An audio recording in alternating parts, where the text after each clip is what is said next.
We now come to backbench business, beginning with the debate on a motion relating to the regulation of the sale of puppies and kittens. To move the motion, I call Mr. Robert Flello. Thank you, Mr. Speaker. I'm delighted to lead today's debate on the issue that the British public feel very strongly about.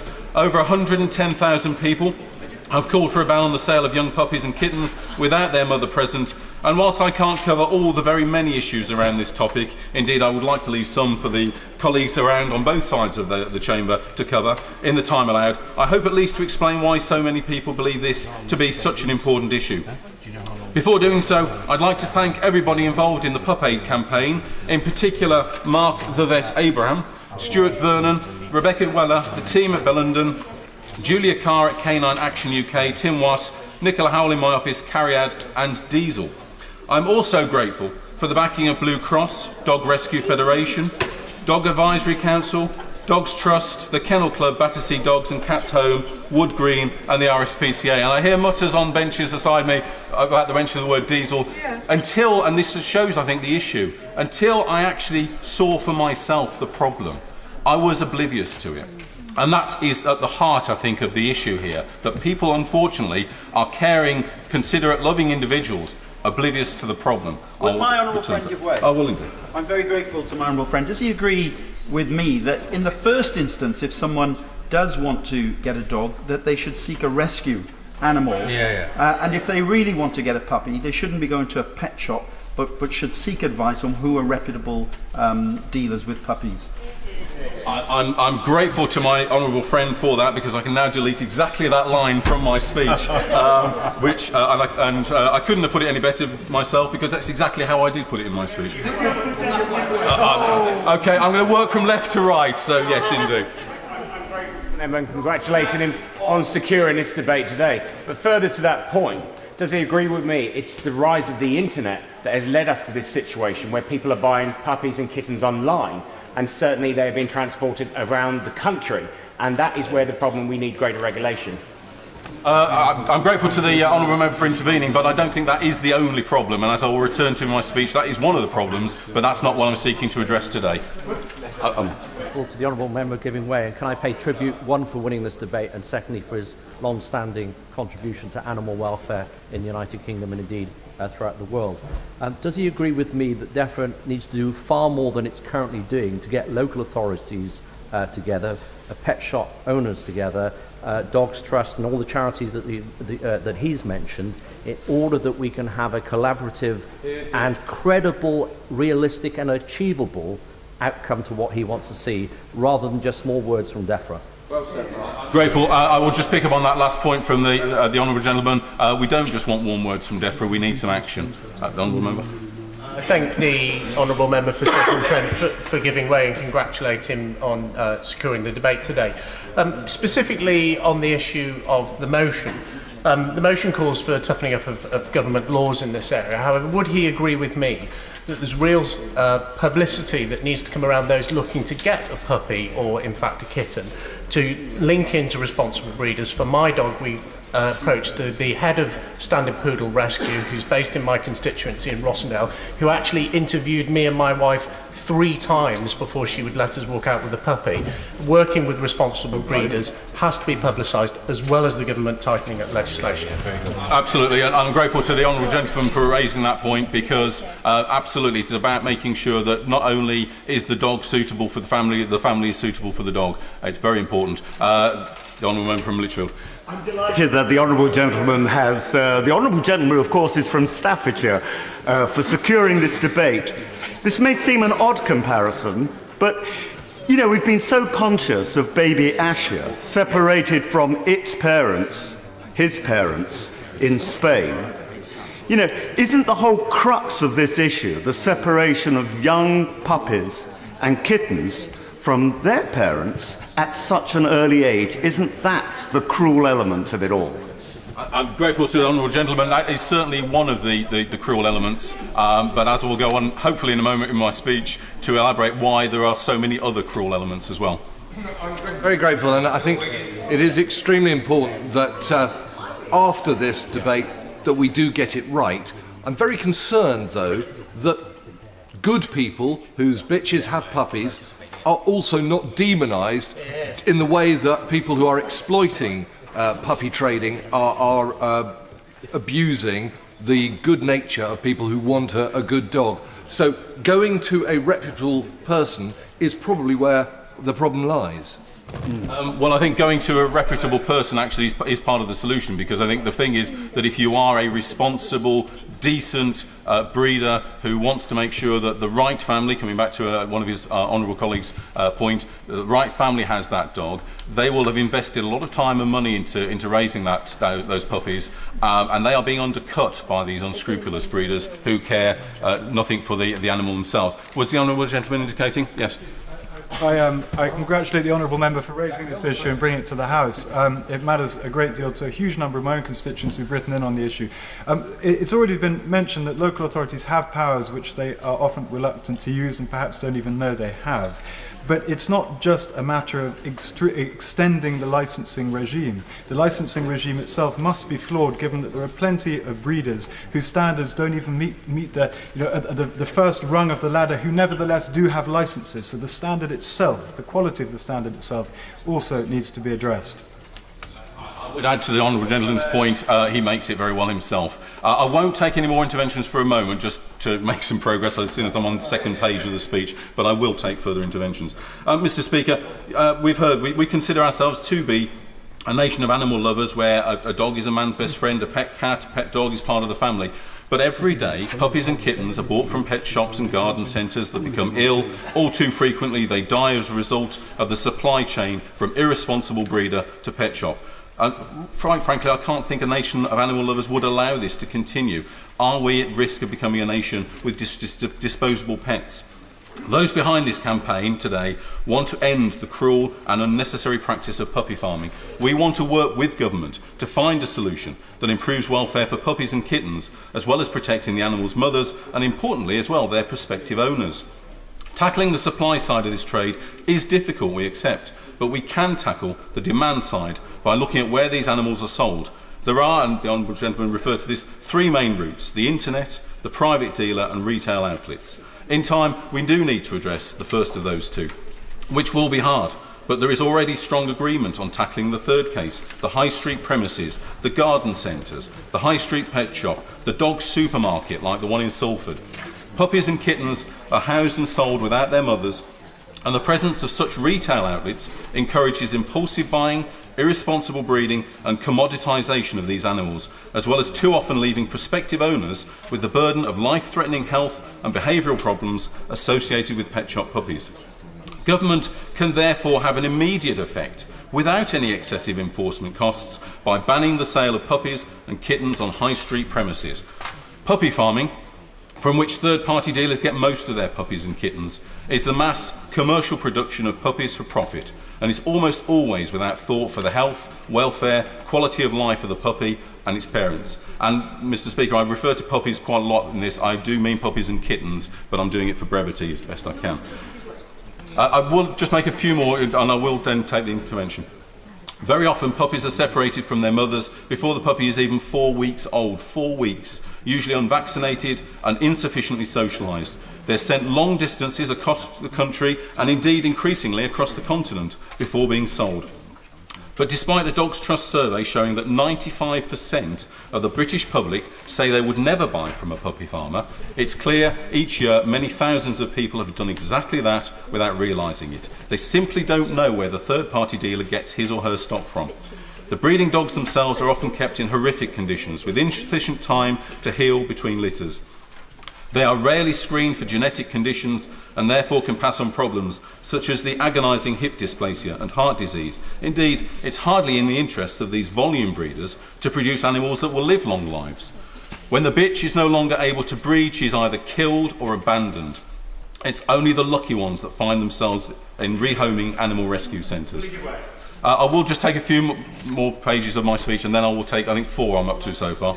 But this is just not just about the animal welfare, important as that is. Failing to tackle the sale of puppies from third-party dealers leaves potential dog owners exposed. They will be unaware of the puppy's background and unable to see their puppy interacting with its mother. This interaction is vital as it can help assess the mother's temperament and what that may indicate about the puppy. This includes the risk of aggressive behaviour and serious temperament problems in later life, as well as the health ramifications of the environment in which the puppy was bred. The owners are left to foot the bill, with treatment for parvovirus, for example, found in at least 1 in 5 bought from a pet shop, costing up to £3,000 to treat and often fatal. Ethical breeders that fulfil their responsibilities will have invested money and effort and will want to ensure that all their puppies are sold to appropriate homes. I will take the honourable lady first and then the gentleman there and then... The honourable gentleman's been very gracious with giving way, and I congratulate him on and the team in getting this for the Backbench Committee to agree to this debate today. He's talked about the issues about licensing, and I wholeheartedly support the spirit behind the motion today. But can we just make sure that MPs are aware of the great work that local councils like my South Derbyshire District Council do as licensing authority on this? They are very, very good about going in, checking and making enforcement issues well known and publicising them locally. So I think perhaps as MPs we can all do more to help our local councils with their enforcement powers. I'm grateful to the Honourable Lady. There are some very good local authorities indeed, but the issue here, I think even with the best of local authorities, a pet shop, a high street pet shop, is not the place to buy your puppy from. I'll take the Honourable Gentleman, then I'll come to our side. I'm most grateful to the Honourable Gentleman and congratulate him on securing this very important debate.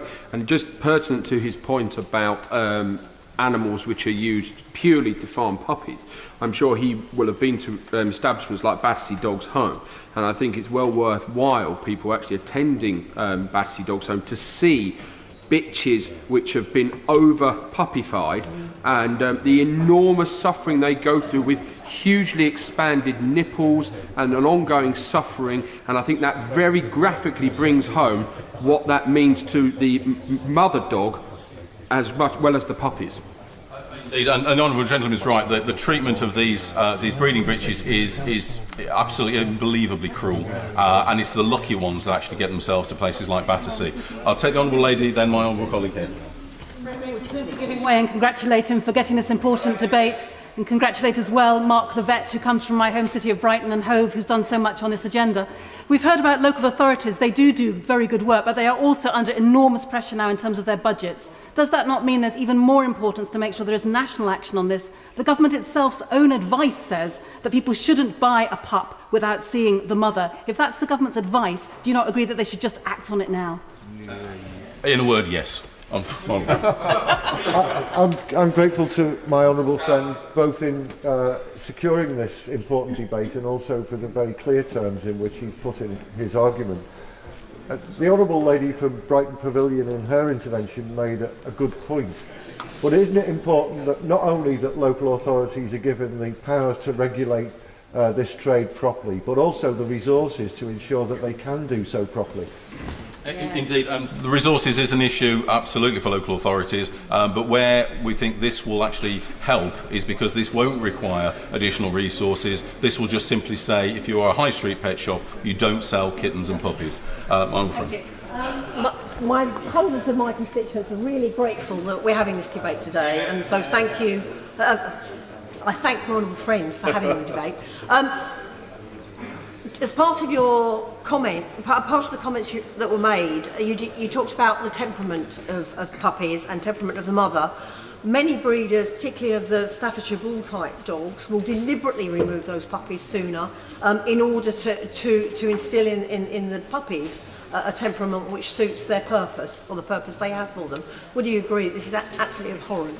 Yeah, I mean, this was the danger in trying to make a very short speech when actually you could quite easily cover a several-hour speech. But my honourable friend makes an extremely good point. I will come to the honourable gentleman. I'm working my way round to him.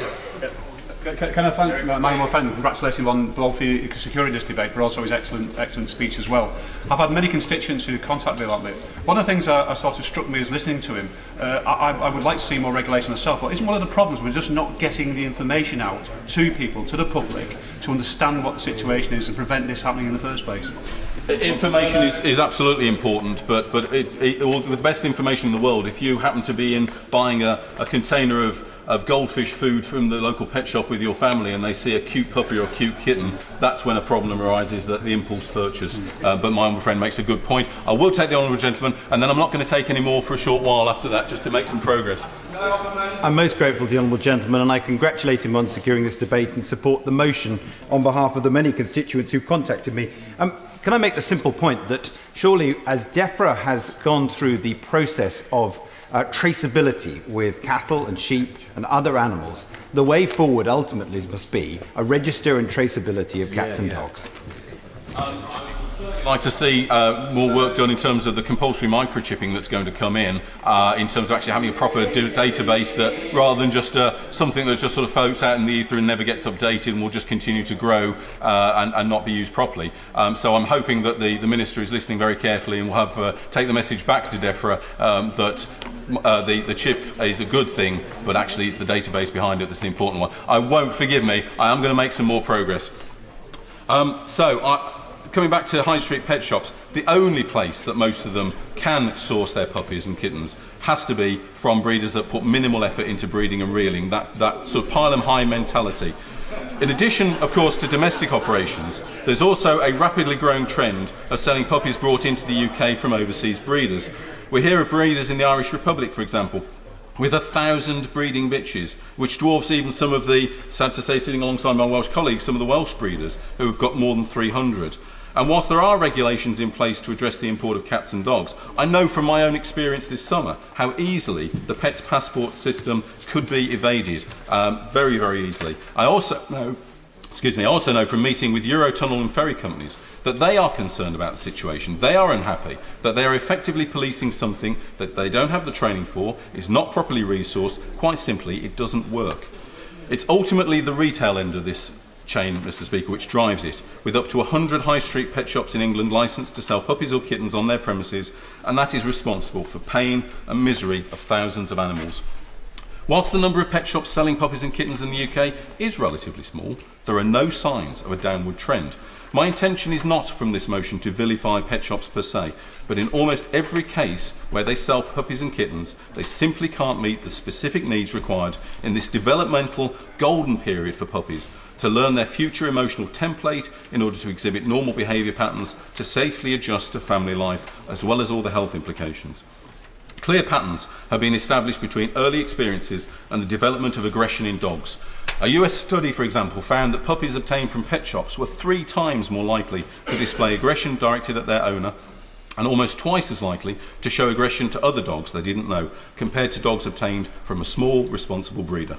By tackling the sale of puppies and kittens in pet shops, we can remove the most impulsive means of purchasing, giving prospective owners the chance to research your ownership and everything that goes with it.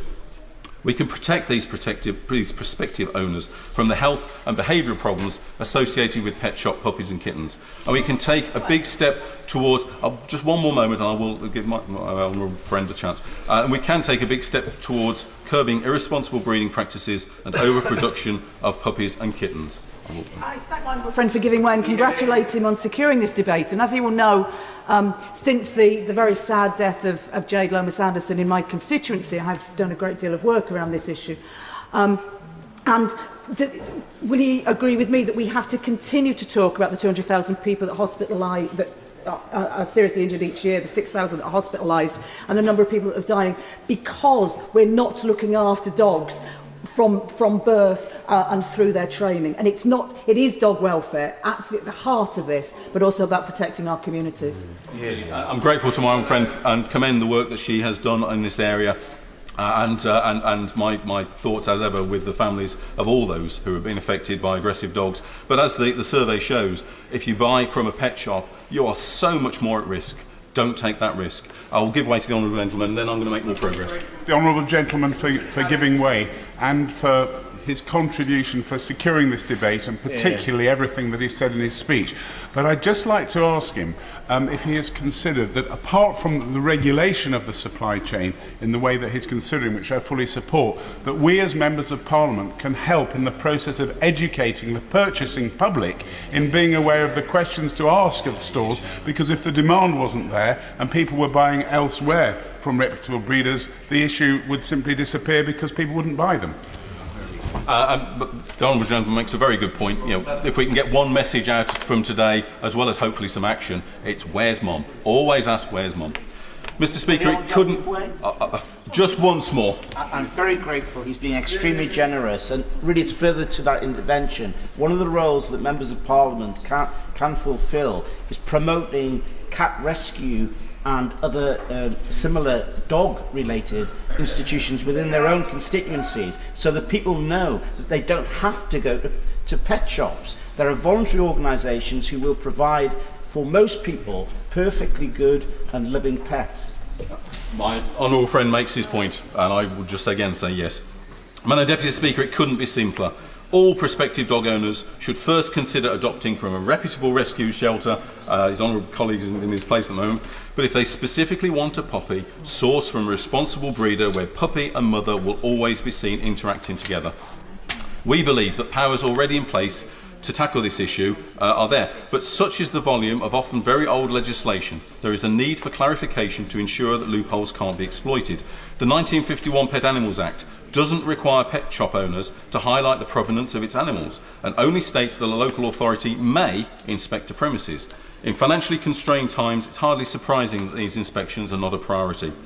The 1999 Breeding and Sale of Dogs Welfare Act requires third-party dealers selling puppies from licensed breeders to be sold with identification badges or tags. But because the 99 Act doesn't form part of the pet shop licensing conditions, it's generally not enforced. The 99 Act actually enables breeders to sell puppies to a third-party dealer at younger than 8 weeks old. This is beneficial, of course, for the breeder, who doesn't incur the costs of inoculating or caring for the animal, and for the dealer, who pays less for the dog. It certainly isn't in the interest of the animal or its potential owner. Subsection 4 of the 99 Act even provides a bit of a get-out-of-jail-free card, saying as long as they took reasonable precautions, then that's fine, they didn't commit an offence. And then we have the Animal Welfare Act 2006. Largely it hasn't been used, nor has the secondary legislation that's in place to make it effective. Section 14 of the Act refers to codes of practice and guidance, but there is no liability if they're not observed. There are huge, I will come back to the Animal Welfare Act 2006, which was that enabling piece of legislation. Again, one of the things we want is the government to switch it on, make it work. The entire system desperately needs overhauling, but in the meantime, one clear route to market for the puppy farms can be shut down, and we can take a big step towards it today. The 1951 Act states that a local authority shall have, quotes, discretion to withhold a licence on other grounds. The former Minister of State for Agriculture and Food stated in a written answer last year that, in his view, conditions can be placed on individual pet shop licences restricting the animals that can be sold. This point, however, is contested. We would like the Minister to clarify on the record what the situation is, given that PupAid's own research shows that over half of local authorities are unaware that they are even empowered to act to amend licensing conditions and stop the sale of puppies and kittens. It's the unanimous position of leading animal welfare organisations that the sale of puppies and kittens from retail premises should be banned. This is a regulatory change which inflicts no additional burden on local authorities and matches their own desire to clamp down on irresponsible breeding practices. Indeed, it's consistent, as we've heard, with DEFRA's own advice to prospective owners that if you're buying a puppy or kitten, you should ask to see it with its mother and the rest of the litter, and be satisfied that it is the mother and that it's not just a dog that's been brought in for show purposes. I will, as soon as I'm almost at the end of my speech. Thank you. Can I thank the Honourable Gentleman for giving way? At a recent meeting which I had with the Friends of Wyndham Square in Stonehouse, they were explaining to me about a number of people who are on benefits who actually end up by breeding dogs in order to be able to try and make some cash money as well. And do you not think that that is something which also should be looked at as well? I'm grateful to the Honourable Gentleman. Not only do I think it's something that should be looked at, I actually wrote to HMRC and DWP, and their response was very disappointing. Both departments wrote back and basically said, well, if you know of specific cases, report them, otherwise we won't do anything. No, actually I think we need to see proper from the top policy are having a go through HMRC at those who are not paying tax and through DWP those who are not declaring it for other purposes, and let's have a national campaign on that. So let me reiterate what I would like to hear from the Minister today. Firstly, will the Minister confirm that local authorities are already empowered to amend licensing conditions and ban outright the sale of puppies and kittens in pet shops? And will he require, secondly, local authorities to tackle this issue using those existing powers? And thirdly, if those powers are in doubt, then given that Chapter 13 of the Animal Welfare Act 2006 on licensing activities involving animals was explicitly designed to amend the 1951 Pet Animals Act, will the government use those powers to bring forward the secondary legislation to address this issue? Madam Deputy Speaker, every day hundreds of healthy, adorable cats and dogs are destroyed, while at the same time hundreds of kittens and puppies are born in squalid pain and despair to satisfy, amongst others, the high street pet shops. Today is the first step of a campaign to show we are a nation of animal lovers. This evil trade must end. Today the Minister can be bold and begin to end this trade. Thousands of animals' lives are at stake. Minister, take that step with us. Make that change happen today. Thank you. The question is, as on the order paper, and I would remind the House that there is a limit of 5 minutes on backbench speeches because, as the House will be aware, there is a high demand from members to take part in this important debate. Miss Anne McIntosh. Madam Deputy Speaker, may I congratulate the honourable gentleman for Stoke-on-Trent South for securing this debate, which is very timely. I would like to refer to our report on the Environment, Food and Rural Affairs Committee and the government response on our report to that on dog control and welfare, welcoming my honourable friend to his position and hope that his views have not changed too much since he contributed to that report. I would particularly like to resonate with what the honourable gentleman for Stoke-on-Trent South said in moving this debate, that we do need to have a review of existing regulation. In the limited time available, I'd like to make some brief points. I think he's highlighted the role of self-regulation. I'm slightly confused as to why a great deal of emphasis in the honourable gentleman's speech was on pet shops, because my understanding is that pet shops are the one part of the trade that is pretty much regulated, and in the evidence that we received in our report, which is obviously published together with our recommendations, the 1951 Pet Animals Act pretty much covers that, and it would be interesting to hear further perhaps from the Minister in his remarks if he's had any representations where that Act could be improved and reviewed. I'd also like to invite the Minister in responding to this debate to update us on the government's response to our report that the government is working with the Pet Advertising Advisory Group on the issue of sales of pets online, and in particular that the government was supporting that work to develop a voluntary code of practice. I think the key to this voluntary code succeeding is that it must go to the heart of good animal welfare. The message that I think should go forward from the House today is that there is a role for self-regulation. Surely to any responsible potential dog or cat owner, we should not be buying puppies or kittens where the mother is not present. That is so self-evident. Do we need to legislate that? Is that something that we just need to go out and educate the public on? I'd like to congratulate all the charities involved who's obviously briefed the Select Committee in the context of our report, briefed all of us on the work that they do. But I think it's important to recognise the work, not an exhaustive list, but the Blue Cross in my own constituency, Battersea Dogs and Cats Home here, the Dogs Trust, the Dog Rescue Federation, the wonderfully named and apt Four Paws, and really pay tribute to those who fund these charities, because in funding these charities, it is taking a lot of the work of these stray dogs and cats off our streets.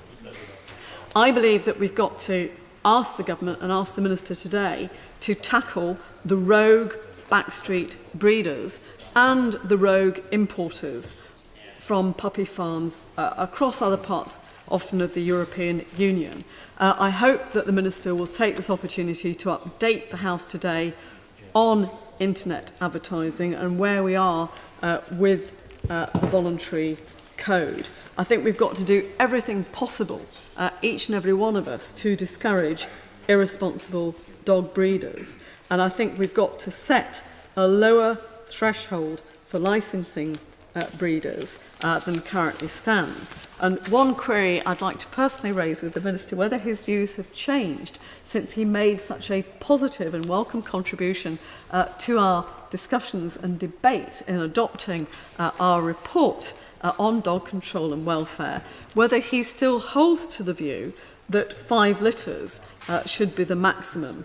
This was his personal view, and I think we benefited from his very sterling contribution to our report, that 5 litters within the legislation should be considered, if you like, the maximum that beyond which really the bitch was obviously not going to be in a very good state for giving further litters. Has his view changed since he was with us on the committee that he'd like to share with us? In our conclusion, just to remind the House, we said that 5 litters per year is too high. Absolutely. And that we recommended that breeding no more than 2 litters per year should be actually written on the face of licence. Also that we'd like to support the public contracts for giving better publicity. And I'll commend our report and recommendations to the House. Order. Meg Munn. Very much indeed, Madam Deputy Speaker, and I'm pleased to have the opportunity to take part in this debate. I'm grateful to the Backbench Committee for granting this debate and congratulate my honourable friend for Stoke-on-Trent on securing it and on his excellent speech, which has covered many of the issues. Many of my constituents have urged me to support this debate and to take part in it. My old friend, give way. Very quick. Wait for it.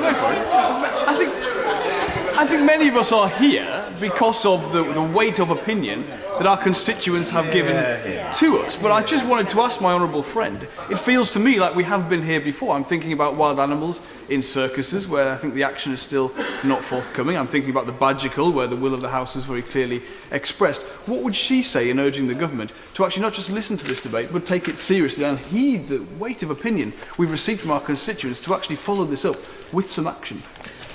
Well, my honourable friend's early intervention leads me really on to my next point. Over the summer, we've been very concerned, and rightly concerned, with the terrible human tragedies that are taking place around the world, in the Middle East, in Ukraine, in parts of Africa. And some people might come to us and say, why should animal welfare have such a priority and be such an important issue when there is so much else going on in the world? Well, when that issue is raised, I say, look at William Wilberforce. William Wilberforce, one of the great humanitarians, a great MP. Coincidentally, I was born 200 years to the day after him. He had... Spooky. I'll finish my point. He had his eyes fixed not only on ending the slave trade and ending slavery, but also on animal welfare. Along with a number of other people, including other MPs, he was a founder of what then was the Society for Prevention of Cruelty to Animals, obviously subsequently the RSPCA, which has been such a force for good in terms of animal welfare. It should never be one or the other. A civilised society respects not only the welfare and human rights, but also the rights of animals, and therefore we should very much support this motion and do what we can on this. I wish to make some progress. The issue that brings us here is the issue of profit and the issue of money in this. Many of us have got our pets from organisations that are about animal welfare. We get them from friends, we get them from colleagues. That's certainly been true in the case of my family. Our current 2 cats, Polly and Lucy, who no doubt will be delighted to find themselves in Hansard, came from the... They read it. came from the Cat Protection League, and the process that we went through was fairly rigorous. We had a visit to our home. We then had to follow the proper processes to ensure their subsequent welfare, and that is a very normal process. But it's very different when buying animals, and I'll certainly give way to the honourable gentleman. I'm very grateful to the Honourable Lady, and it's amazing ingenuity to bring Iraq, Ukraine and the slave trade into a debate on puppy farming, but I entirely support the thrust of what she's saying. But on an important point, we haven't spoken yet about rescue dogs or cats, and it's all about puppies. But I was brought up in a household where we almost always took on rescue dogs, and we need more people to look at that option rather than wanting a nice fluffy puppy from a shop. Well, the honourable gentleman can't have heard other people raise that, but there have been a number of points when people have, when honourable members on both sides have raised those issues, and for some of us, it certainly has always been that motivation to go to those organisations first, and indeed those organisations also do have puppies and kittens. I've visited the RSPCA Centre in Sheffield. It's a fabulous building, and it's looking after animals well.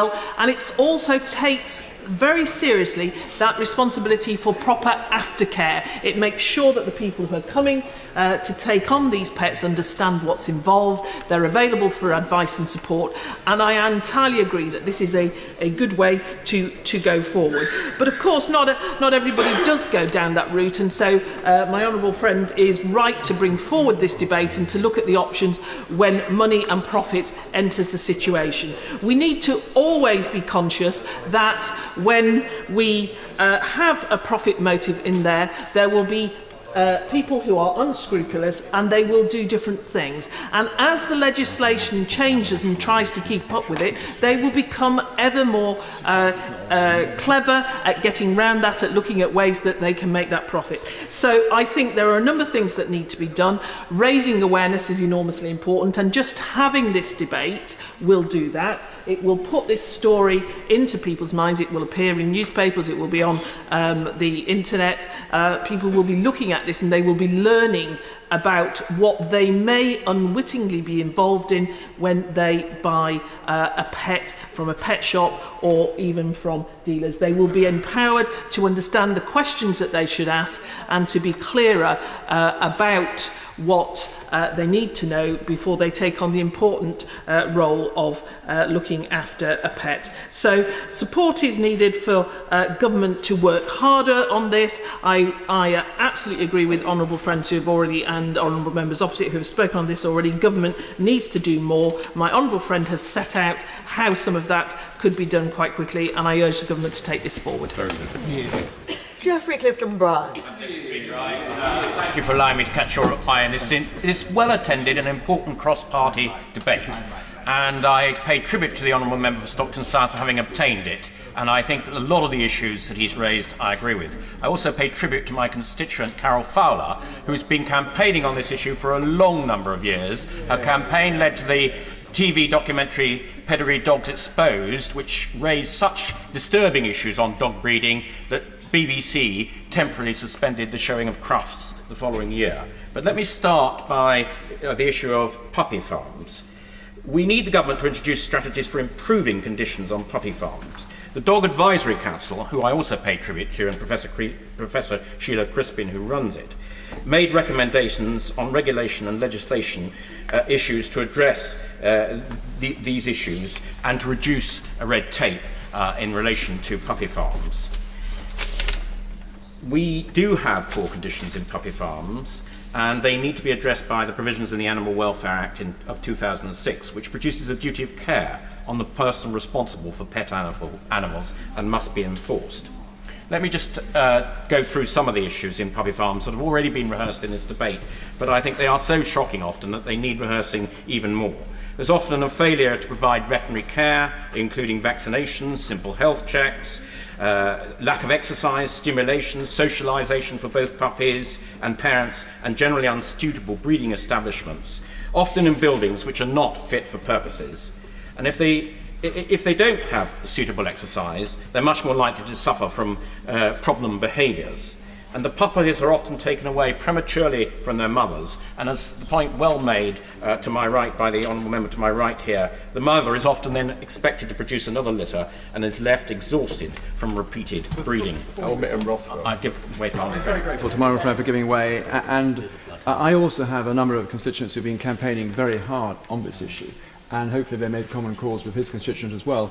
Does he agree with me that the role of the pet shops and the pet stores is absolutely crucial, and they should be putting more pressure on the relevant agencies and other bodies? I do agree with that, but on the other hand, as the honourable, my honourable friend, the chairman of the Select Committee, has already made clear, there is legislation that can legislate pet shops. And I think a lot of the thrust in this debate is calling for new legislation. I would actually say to my honourable friend on the front bench, let's make sure we enforce the existing legislation better, and then we might all get on a lot better. So many of the health problems, from infectious diseases such as parvovirus to internal and external parasites, and a range of breed-related and inherited diseases such as heart diseases and epilepsy and glaucoma, come from poor puppy farms. It's crucial that puppy farms are not only properly licensed, as I've just said, but also properly scrutinised, which the powers are there to scrutinise them, so we can root out the ones operating with inappropriate conditions. We need to enforce, as I say, existing legislation better. Secondly, I'd like to turn to the issue of dog breeding, which I've already raised. The breeding of dogs for specific desirable traits can result in serious genetic health problems as a result of inbreeding and closed gene pools. The body shape of some dog breeds can cause immense suffering. And as I say, under the Animal Welfare Act, it's illegal to beat a dog with a stick, but there's nothing illegal to stop breeding mating dogs to produce suffering, which the offspring will suffer from. Thirdly, as has already been mentioned in this debate, and time is limited, I would like to commend to my honourable friend the issue of puppy contracts produced by the RSPCA and the BVA Animal Welfare Foundation. These should be adopted by all breeders, because too often buyers are not aware of the possible genetic problems related to poor welfare and breeding conditions. Fourthly, the Animal Health and Welfare Board for England, which was set up by this government, could be in a perfect position to assist with the welfare of dogs. However, its performance to date has not met the desired level. The board should take a more active interest in the welfare of dogs, which at the moment it does not do, and I would ask the government to give the Animal Health and Welfare Board a role in devising light touch regulation, ideally based on the Dog Advisory Council's recommendation on regulations under the Animal Welfare Act, so that we can see active improvement in the welfare of dogs. The Dogs Advisory Council, under Professor Sheila Crispin's chairmanship, was founded entirely through the generosity of patrons, principally the Dogs Trust, the RSPCA, Blue Cross and the FSDA. It's operated with a budget of only £25,000, yet the government gives the Farm Animal Welfare Council £225,000. There does seem to be a slight imbalance within DEFRA between farm animals and companion animals, and I hope that my honourable friend on the front bench will take this back from today's debate. If nothing else, we are a nation of animal lovers. We do need to take the welfare of companion animals such as dogs and cats more seriously. Whilst it is obviously welcome that microchipping will be mandatory from April 2016, I would ask the Minister whether it is possible to bring this date forward. We need a comprehensive list of registered dogs as soon as possible, and I do not see why we're delaying for another 2 years. We currently have more than 100,000 dogs stolen, abandoned or lost each year. And this is a huge emotional turmoil for the owners. If a person abandons a dog, it's a crime. And fairly urgent introduction of microchipping will help us dramatically reduce the numbers of dog strays on our streets. I'll get way. I thank him for giving way. He's been very generous, and I know time's short. I'm hoping he'll get an extra minute as recompense. I agree with him entirely. This is about enforcement of the laws we've already got. Isn't one of the key issues inspection? And what we need is random inspections and a zero tolerance approach where there's clear breaches of these standards already in place. My friend's exactly right. Enforce the existing legislation with random inspections so that the owners and operators of puppy farms don't know when the inspectors are coming, and that will hopefully ginger them up into better standards. The Minister will also need to address an amendment made to the deregulation bill during the committee stage, which seeks to remove the requirement under the Breed of Dogs Act 1973 for local authorities, when deciding whether to grant a dog breeding licence, to have regard to the need for securing that dog breeding records be kept in a prescribed form and to specify licence conditions to secure that objective. The Dog Advisory Council has written to the Cabinet Office and DEFRA ministers asking them to reconsider this decision to repeal the relevant provisions as a matter of urgency, because not to do so would further undermine the effectiveness of the existing legislation. Mr. Speaker, Madam Speaker, you've been very generous with your time. This has been an important debate. I hope the Minister will take away with him that we are a nation of dog lovers. We need to enforce the existing legislation. There is too much cruelty in relation to the dog world in this country. Sharon Hodgson. Madam Deputy Speaker. I'm extremely grateful for the opportunity to be able to speak in this very important debate this afternoon. And as my inbox attests to, it is an extremely important issue for many of my constituents, not to mention myself as a dog owner to the lovely Springer Spaniel Leo, who is our adopted dog. We adopted him at 7 months old and he's now, oh gosh, nearly 9. I'll also begin by paying tribute to my honourable friend, the member for Stoke-on-Trent South, and his colleagues for securing this debate and indeed for introducing it so well. I also pay tribute to the members of the EFRA Select Committee for their report on dog control and welfare. As I think any dog lover or pet lover would agree, the crux of this matter is that we simply cannot see dogs, or kittens for that matter, as commodities. They are not an asset or a piece of capital from which a producer seeks to extract as much financial gain as possible.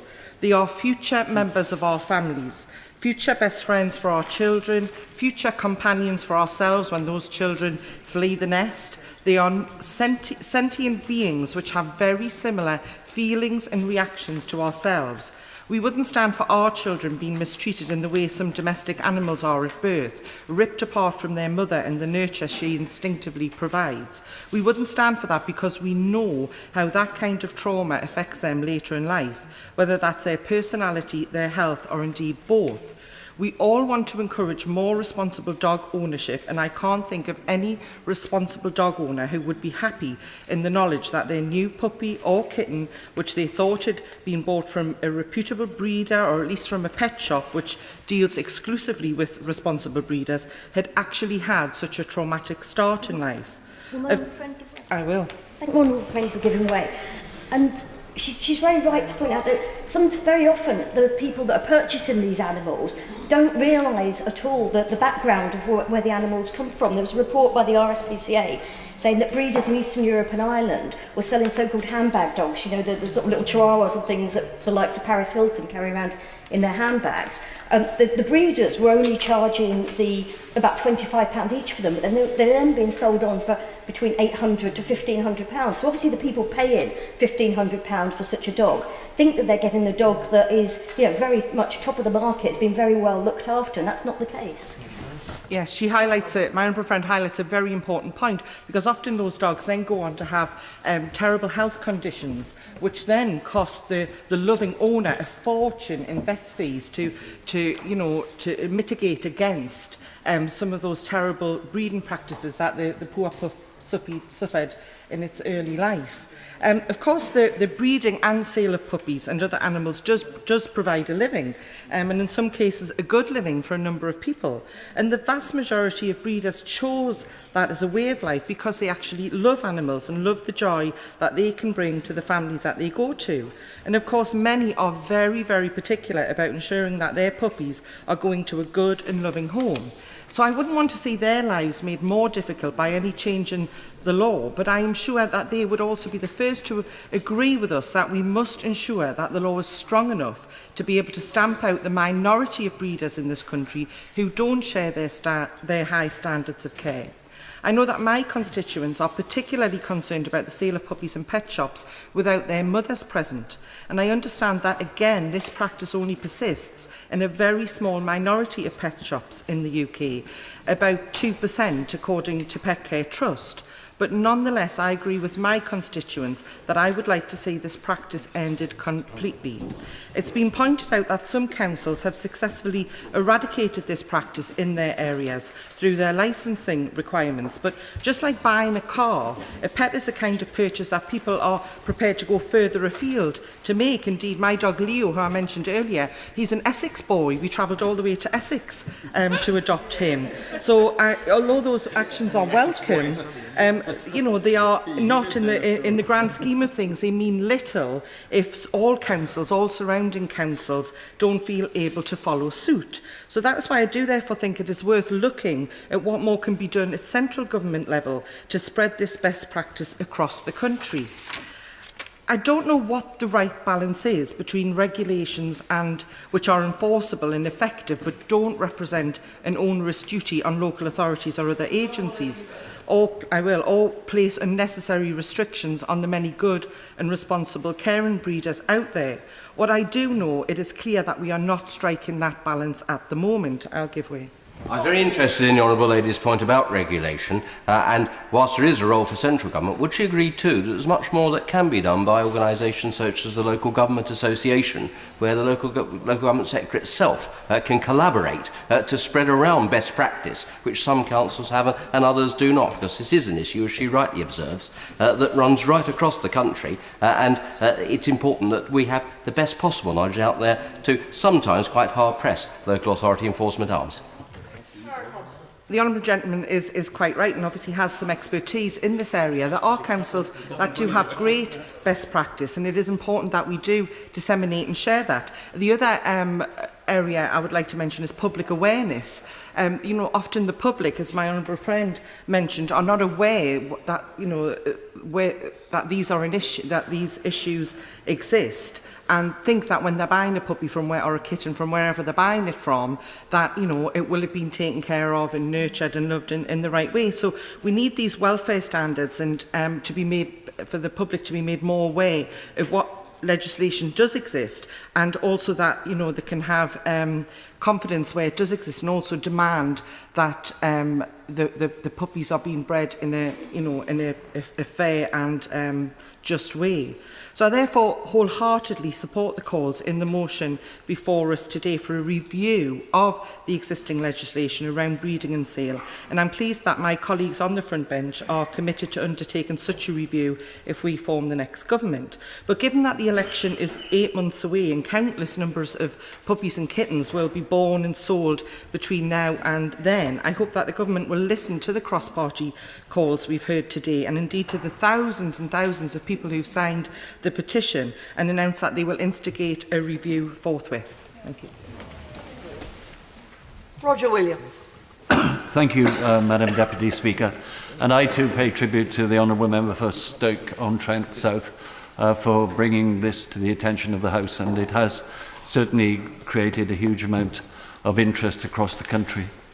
The purpose of the debate, as I understand it, right at the core of the debate, is the aim to encourage the government to consider legislation making it illegal to sell puppies and kittens in pet shops. Already local authorities have the power to do that if the conditions of the retail outlet is poor, but this would be an outright ban. And I must say I have considerable sympathy for that and would urge the government to consider it. Such is the demand for cheap pedigree puppies and kittens, and indeed all puppies and kittens for presents for young people and children, that unscrupulous breeders and dealers of pets are able to make large amounts of money without having any consideration for the welfare of the animals. It is said that many of the so-called puppy farms are based in Cardigan and Carmarthenshire. And I know that the Welsh Assembly Government and local authorities in that area are working hard to bring in regulations to ensure that the conditions are suitable for breeding these animals. I must say that I think it's very important that we use cross-border cooperation in dealing with these, because many of the animals bred in Wales end up being sold in parts of England. Of course, the subject of today's debate is puppies and kittens, but yesterday the EFRA Select Committee took evidence on the problem of horse welfare. The same concerns were raised about the indiscriminate breeding of horses and ponies, which are expensive to keep and are often abandoned when the first enthusiasm to own them disappears and the cost becomes more apparent. The organisations that are promoting today's debate make the very good point that conditions for neonatal animals are very important to ensure that they stay healthy and have sufficient time with their mothers before weaning. Early weaning, which allows the bitches to be bred from again, means that many pups suffer from undernourishment and poor nutrition. I have a case in my constituency of an owner of Great Danes who were not breeding them indiscriminately, but with careful consideration for the genetic well-being of the animals and their sale afterwards. Nevertheless, the challenges of maintaining these large animals with a litter of 12 rapidly growing pups proved too much for their management skills, and the pups suffered from a number of complaints related to unhygienic conditions. In the end, the RSPCA intervened and removed the pups, which were then kept at considerable cost to the owner.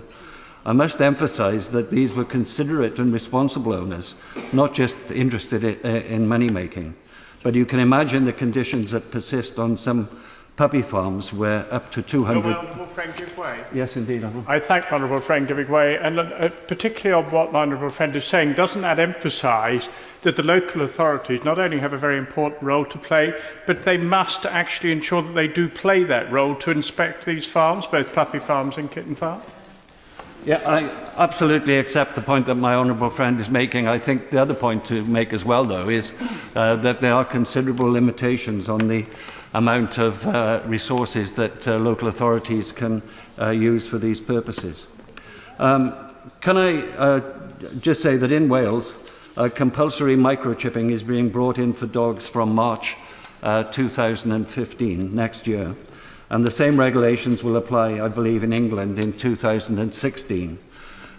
If we made it compulsory to microchip pups within the first few weeks of their lives, if anything happened to those pups, then they could be traced back to where they were bred and action taken against any breeders who were found to be operating in conditions that weren't suitable for those pups. And any pups showing signs of malnutrition or disease could be traced to their place of birth.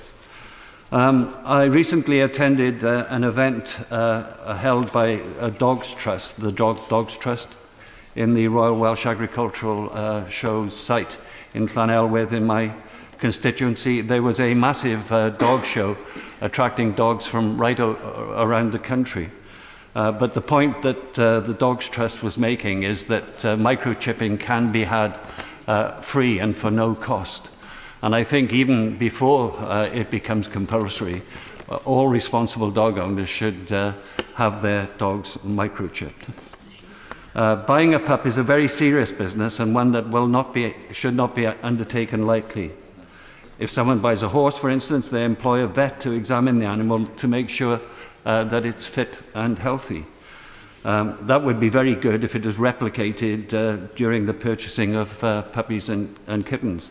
But I'm not wanting to make pet ownership too overburdened with regulation and bureaucracy. Nevertheless, people should be educated into the responsibilities of making such purchases. Pets are very demanding in the amount of time that is necessary to look after them properly, and very expensive in terms of feeding and maintaining their health through veterinary care. I get a lot of letters from constituents who are very concerned about the costs of veterinary treatment. But I think that tightening up on the regulation revolving around the breeding and the sale of puppies and kittens is very important, and I support that. But I also commend the work that charities do in emphasising the importance of taking decisions on pet ownership very seriously.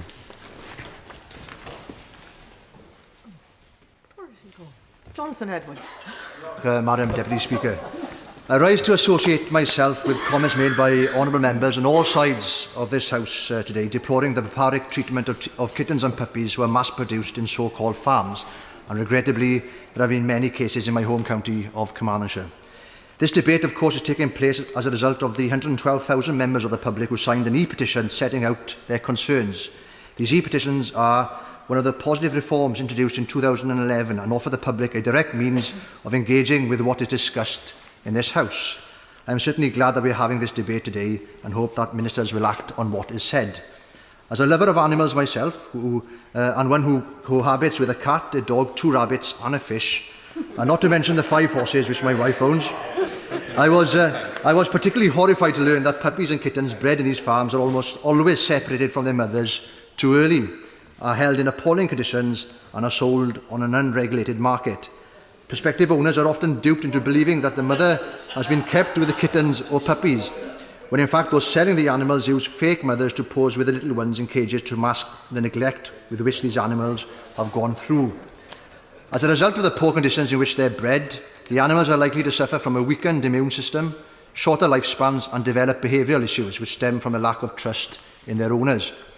The UK Government's response to the e-petition to date has been a statement from DEFRA, which claims that the existing laws and regulations contained in the Breeding and Sale of Dogs Welfare Act 1999, the Breeding of Dogs Act 1973 and 1991, and the Animal Welfare Act of 2006 are robust enough to deal with the problem, citing, for example, the law which requires dog breeders to obtain licences from their local authority, and that it is against the law for hobby breeders to cause unnecessary suffering to an animal. It is, however, evident that the current system is not working, and that animals are being exposed to needless suffering. In Wales, animal welfare is devolved and a matter for the National Assembly and the Welsh Government. In August last year, the Welsh Government launched a consultation which centred on dog breeding legislation, which asked whether changes should be made to dog-to-staff ratios in kennels, and specifically whether 1 full-time attendant should be required for every 20 adult dogs, or 1 part-time attendant should be required for every 10 adult dogs. The proposed draft Animal Welfare Breeding of Dogs Wales Regulations 2013 were brought forward under Section 13 of the Animal Welfare Act 2006 and sought to repeal the Breeding of Dogs Act 1973 in relation to Wales. The regulations as drafted, Madam Deputy Speaker, will be enforceable by Welsh local authorities. Under the provisions, local authorities would have to be satisfied that dogs and their puppies will be kept in acceptable conditions prior to granting a licence. Those seeking to breed dogs would need to show that they would be providing adequate nutrition, bedding and exercise facilities.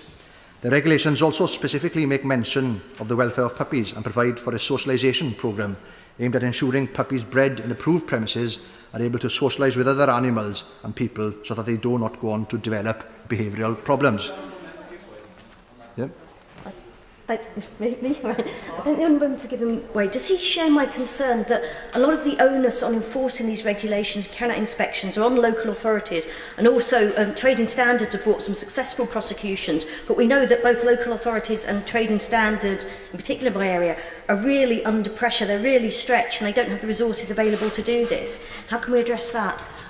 Well, I think that's an extremely fair point. We know in Wales that local authorities next year are looking at a 4% cut in their budget from what the Minister said. And if we are passing on these added responsibilities, and as I said, in Carmarthenshire we've got a major issue in my home county, then resources need to come to match those responsibilities.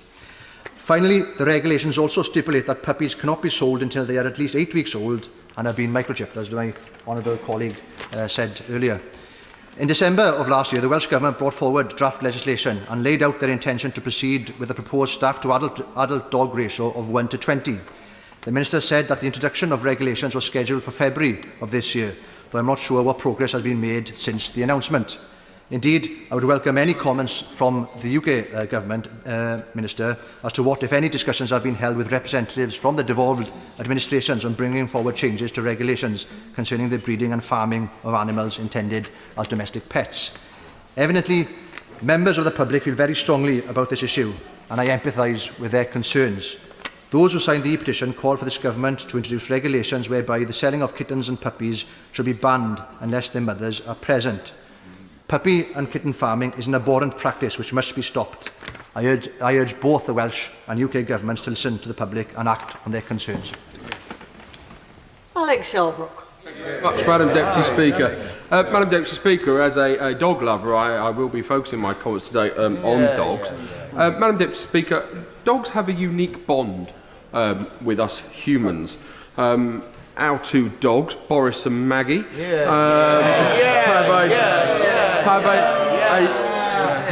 have a loyalty, a love, a calming nature through exercise, and of course the comfort a dog can give you. My dogs then.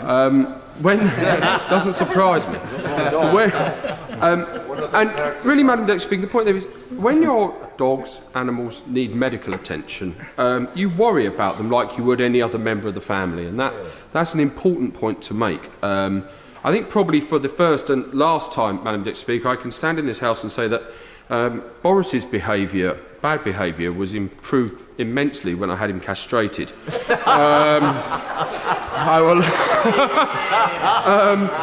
But in seriousness, Madam Deputy Speaker, the reason I raise that point is because he did have a castration operation when he was younger, and that night he got constant attention because there is, obviously, they are like a member of your family, and it is important that you just naturally give that care. And of course, therefore, the public, when we go out and we buy animals, we need to expect that those animals are getting a healthy start in life, that they're well looked after, and that we can understand where they're coming from. Madam Deputy Speaker, in hindsight, my wife believes that our dog Maggie did actually come from a puppy farming background. She, when we got her, had health, and for the first period of her life had some behavioural problems. We sorted out the health problems through vet's bills and medical care, and she's a very healthy animal now. And indeed, some 2 years old she is now, her behaviour is very good. In fact, she's a very loving and caring animal. But that's taken a lot of love and care and attention from my wife and I to allow her to feel secure, allowed her to feel comfort and not feel threatened. Madam Deputy Speaker, how many families would be willing to put that level of love and care into an animal? It's all I'll give way to my honourable friend first. Why can't Conservative backbenchers be given the same love and care? I would say to my honourable friend, I think that depends which side of the House you're on. I'll give way to my honourable friend. I'm very grateful to my honourable friend. Could I just say to him, for the record, that I and my office have received more emails and letters on this than any other issue of the last few weeks, and I very much hope he will agree with me the strength of feeling that there exists on this issue amongst our constituents. I'm grateful to my honourable friend for that remark, Madam Deputy Speaker, because I think what he highlights there is that the reason we've all had so much communication on this issue does come back to my point that puppies, kittens, animals we bring into our lives do fundamentally become part of our families. And I think we would do a disservice, and as one of the honourable members opposite has said, that we wouldn't expect to have any sort of ill behaviour towards a human being in our family. Many people feel the same bond with their animals, and that they want to make sure that they are properly cared for and looked after.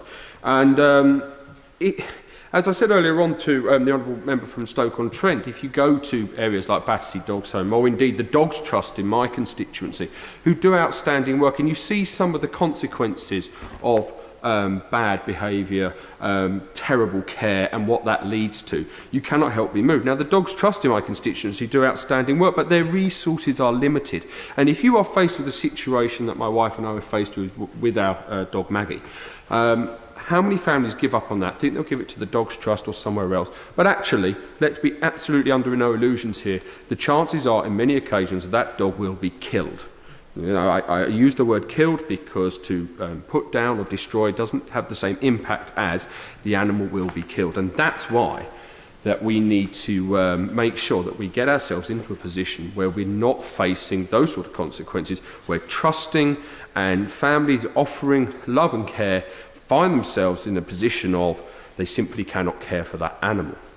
As I said, many constituents with me have raised this issue, but they specifically raised an issue about a pet supermarket in Leeds called Dogs for Us. There have been petitions made to Leeds City Council asking them to remove the licensing to hold dogs in the Dogs for Us puppy supermarket, and indeed the City Council have looked at that. Now, I went further and did the research and looked at the Dogs for Us website, where they on their website refute these allegations and actually make reference to an internet campaign saying that we've had these allegations and we can assure you that these aren't real. The truth will lie somewhere in the middle, Madam Deputy Speaker, and I have not got any primary evidence to suggest that these activities are going on, but I do have a lot of secondary evidence. But I think that draws to a bigger picture. I think that draws to the fact that what the public are looking for is faith in the inspection regime and the licensing system, because if that faith was there, then they would have faith that if anything was going on in puppy farming, etc., that they would be able to track it down and that the local authorities would be able to bring it to a stop. So I urge the Minister today, as he takes on board all of the comments made, to take a close, strong look at the suggestions which are made today in terms of licensing, in terms of inspection, and make sure that it can be renewed, refreshed, redefined, and give the public the faith that it needs to make sure that poor practices and indeed criminality and downright cruelty can be eradicated and the public can make sure that they're A dog, Madam Deputy Speaker, is one of the most loyal, rewarding, life-saving, creates a healthy lifestyle through exercise and becomes an integral member of the family. And I don't apologise for focusing on dogs. And I know that the same thing can be said of cat lovers and kittens. I'm focusing on dogs as a dog lover. We must do all we can to eradicate any cruelty and harm that kills puppies and kittens and eventually can bring the heartbreak to the loving and caring families who go out there expecting to bring an integral part of their family together, only to find through a con at the beginning they ultimately lead to heartbreak. Thank you, Madam Deputy Speaker. Jim Fitzpatrick. Madam Deputy Speaker, it's a pleasure to follow the honourable gentleman from Elnett and Rothwell. Always good to follow a fellow West Ham United supporter in any debates in this place. Madam Deputy Speaker, I want to congratulate all the colleagues who lobbied for this debate, but especially my honourable friend from Stoke-on-Trent South, and to congratulate him on an excellent speech, to thank the Backbench Business Committee for the opportunity to have this debate, and also to a number of constituents, dozens of whom who have emailed me asking me to follow the debate and to participate, especially Peter and Annie Walker, who I know are following it closely themselves this afternoon. I want to thank all the animal welfare groups in the motion, especially the Dogs Trust, whose briefing I have relied upon heavily in terms of the remarks that I want to make. And I do hope to be brief, Madam Deputy Speaker, given a number of colleagues who do want to contribute. I only want to make a few points and ask a few questions, all of which I think have pretty much already been raised. What struck me was, among the briefings from all the different groups, the similarity and the consistency of the points that were raised. The conditions of puppies in breeding establishments, the restrictions on a number of litters, the consistency for inspectors on visits, easier and clearer enforcement of legislation for local authorities, draft Welsh Government briefing regulations which have been published, the use of microchips for tracking puppies to breeders, the updating of sales legislation to address the internet, and enforcement and implementation of the pet travel scheme regulations, particularly in respect of illegal imports. And I just want to... I'm happy to give way to my honourable friend. I just want to ask on that last point, does he think the changes to the pets scheme due to come into force later this year are sufficient? Or do we not really have to have a closer look at this European trade? Isn't this one European trade we could do without? Well, I'm grateful to my honourable friend for raising that point, and I was going to comment on it in my contribution later on, because the Minister on the front bench very kindly afforded a meeting to myself and other colleagues and animal welfare groups to discuss this very issue, and we were pressing him on the matter. He's clearly concerned about it. The officials were very much on the case. I am asking him in my speech if he could give us an update, because DEFRA clearly do recognise that there is an issue and had been working on it and had been making progress, and I'm looking for some reassurance later from the Minister to the House that this will continue. So it very much is an issue. Just to briefly comment on one or two of the points that I mentioned, Madam Deputy Speaker. The ban on pet shop sales, the argument was strongly made by my honourable friend from Stoke-on-Trent South, and these points I would like the Minister to respond to. I'm sure they're in his remarks already in response to other colleagues or in terms of his own remarks. I would like to ask the Minister if he could comment on enforcement by local authorities. The honourable lady not in her place from South Staffordshire said her local authority is very good.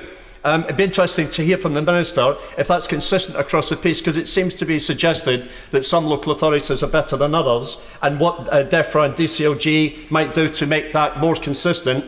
And also in terms of the clarity of the information supplied to breeders by local authorities and whether that can be improved. The briefings I received made reference several times to the draft Welsh regulations on breeding. I'd be interested to hear if DEFRA see these as being helpful, whether they intend to replicate them or whether they're going to wait to see if they're passed in Wales, and what comments the Minister might have on that. Microchipping, the point has been made about how helpful that will be when it comes through, and the concern about the database has been registered. And I wonder if the Minister would respond on the questions of unscrupulous and even illegal advertising of puppies and kittens. DEFRA, I understand, supported the voluntary scheme from the Pet Advertising Advisory Group, and whether DEFRA intends to go forward further and make that a regulatory requirement rather than a voluntary arrangement. The final point I was going to make in this little section was about the illegal imports and the efforts of DEFRA and the Home Office in that regard.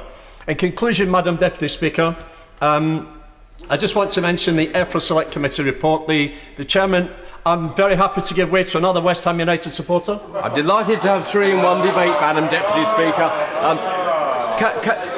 Can I reinforce his point about the importance of illegal imports? Because I have found that both with constituents myself and indeed with a member of my family who rescued a dog which had been the subject of illegal imports, that this is a real issue, a real problem, and a concern that even well-intentioned local authorities, when enforcing, cannot cope with that particular abuse, and we need to tackle that at a national level. The Honourable Gentleman makes the point very well, and that's why I hope the Minister may give comment on that in his closing remarks. Colleagues scoff about the number of West Ham United supporters who are in the chamber today. The Honourable Lady from South Staffordshire is also a West Ham supporter, as is the Honourable Gentleman from West Ham. We're only missing the Right Honourable Member for Holborn and St Pancras, or we would all be here this morning, or this afternoon. As I was concluding, Madam Deputy Speaker, I wanted to mention, I may come back in 2 seconds if I may, I just want to get this point in. I wanted to mention the EFRA Select Committee report raised by the Honourable Lady who is our Chair. In the report published in February 2013, in recommendations 19, 20 and 21, it covered again the question of the number of litters, the question of enforcement, the question of the internet and the question of illegal adverts. So these matters continue to be raised. I'll give way to the Honourable Gentleman briefly. It's grateful to the Honourable Gentleman in giving way to a fantastic Gillingham football supporter here. Does the Honourable Gentleman agree with me that concern raised by the Kennel Club in regards to Kent, where it says that 18% of individuals have bought a pet either from the internet or from an unscrupulous pet shop. So on that basis, does he agree with me that there needs to be more work being done in relation to the internet angle to tackle this unscrupulous aspect?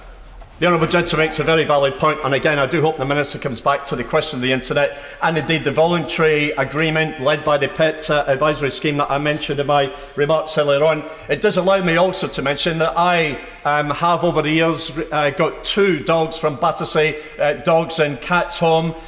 One came second in the Westminster Dog of the Year competition and one came first in the Westminster Dog of the Year competition. And hopefully this debate today will raise the profile that those who are looking for animals, there are very good rescue organisations right across the country who would be delighted to hear from our constituents and look after dogs for whatever reason have had to be abandoned or have not been looked after from the start. This is an issue of great concern to the animal-loving public, Madam Deputy Speaker, as evidenced by a number of colleagues here and the interest shown from outside, and I look forward to the response from my honourable friend, the Shadow Minister, when she makes her remarks later on, as well as the Minister in due course. Gentleman with the Dogs Trust tie, Mr. Simon Kirby.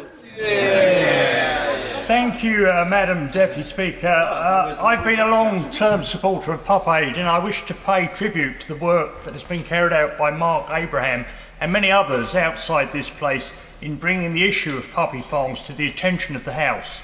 I should also declare that I'm both a dog and a cat lover. I have a large German pointer, a certain doggy style with 2 chihuahuas, and a ginger cat called Mango. Madam Deputy Speaker, can we imagine what it is like to be a pup born in a filthy and unsanitary puppy farm?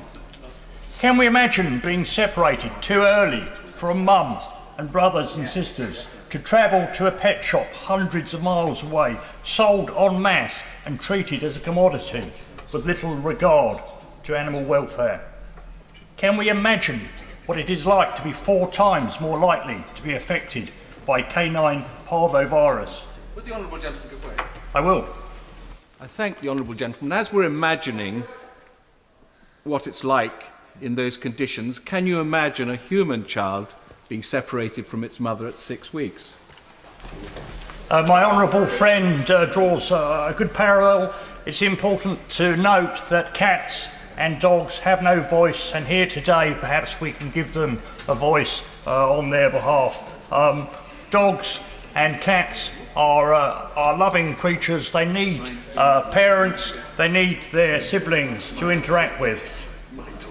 The canine parvovirus is a disease that attacks the puppy's nervous system. It causes vomiting and diarrhoea and can cost thousands and thousands of pounds to treat. I think all of us here today can imagine what these terrible things are like, and I think hundreds of thousands of people up and down the country clearly can imagine the horrific conditions and the pain that is caused, and that is why we're here today to debate this issue and hopefully move nearer to bringing it to an end.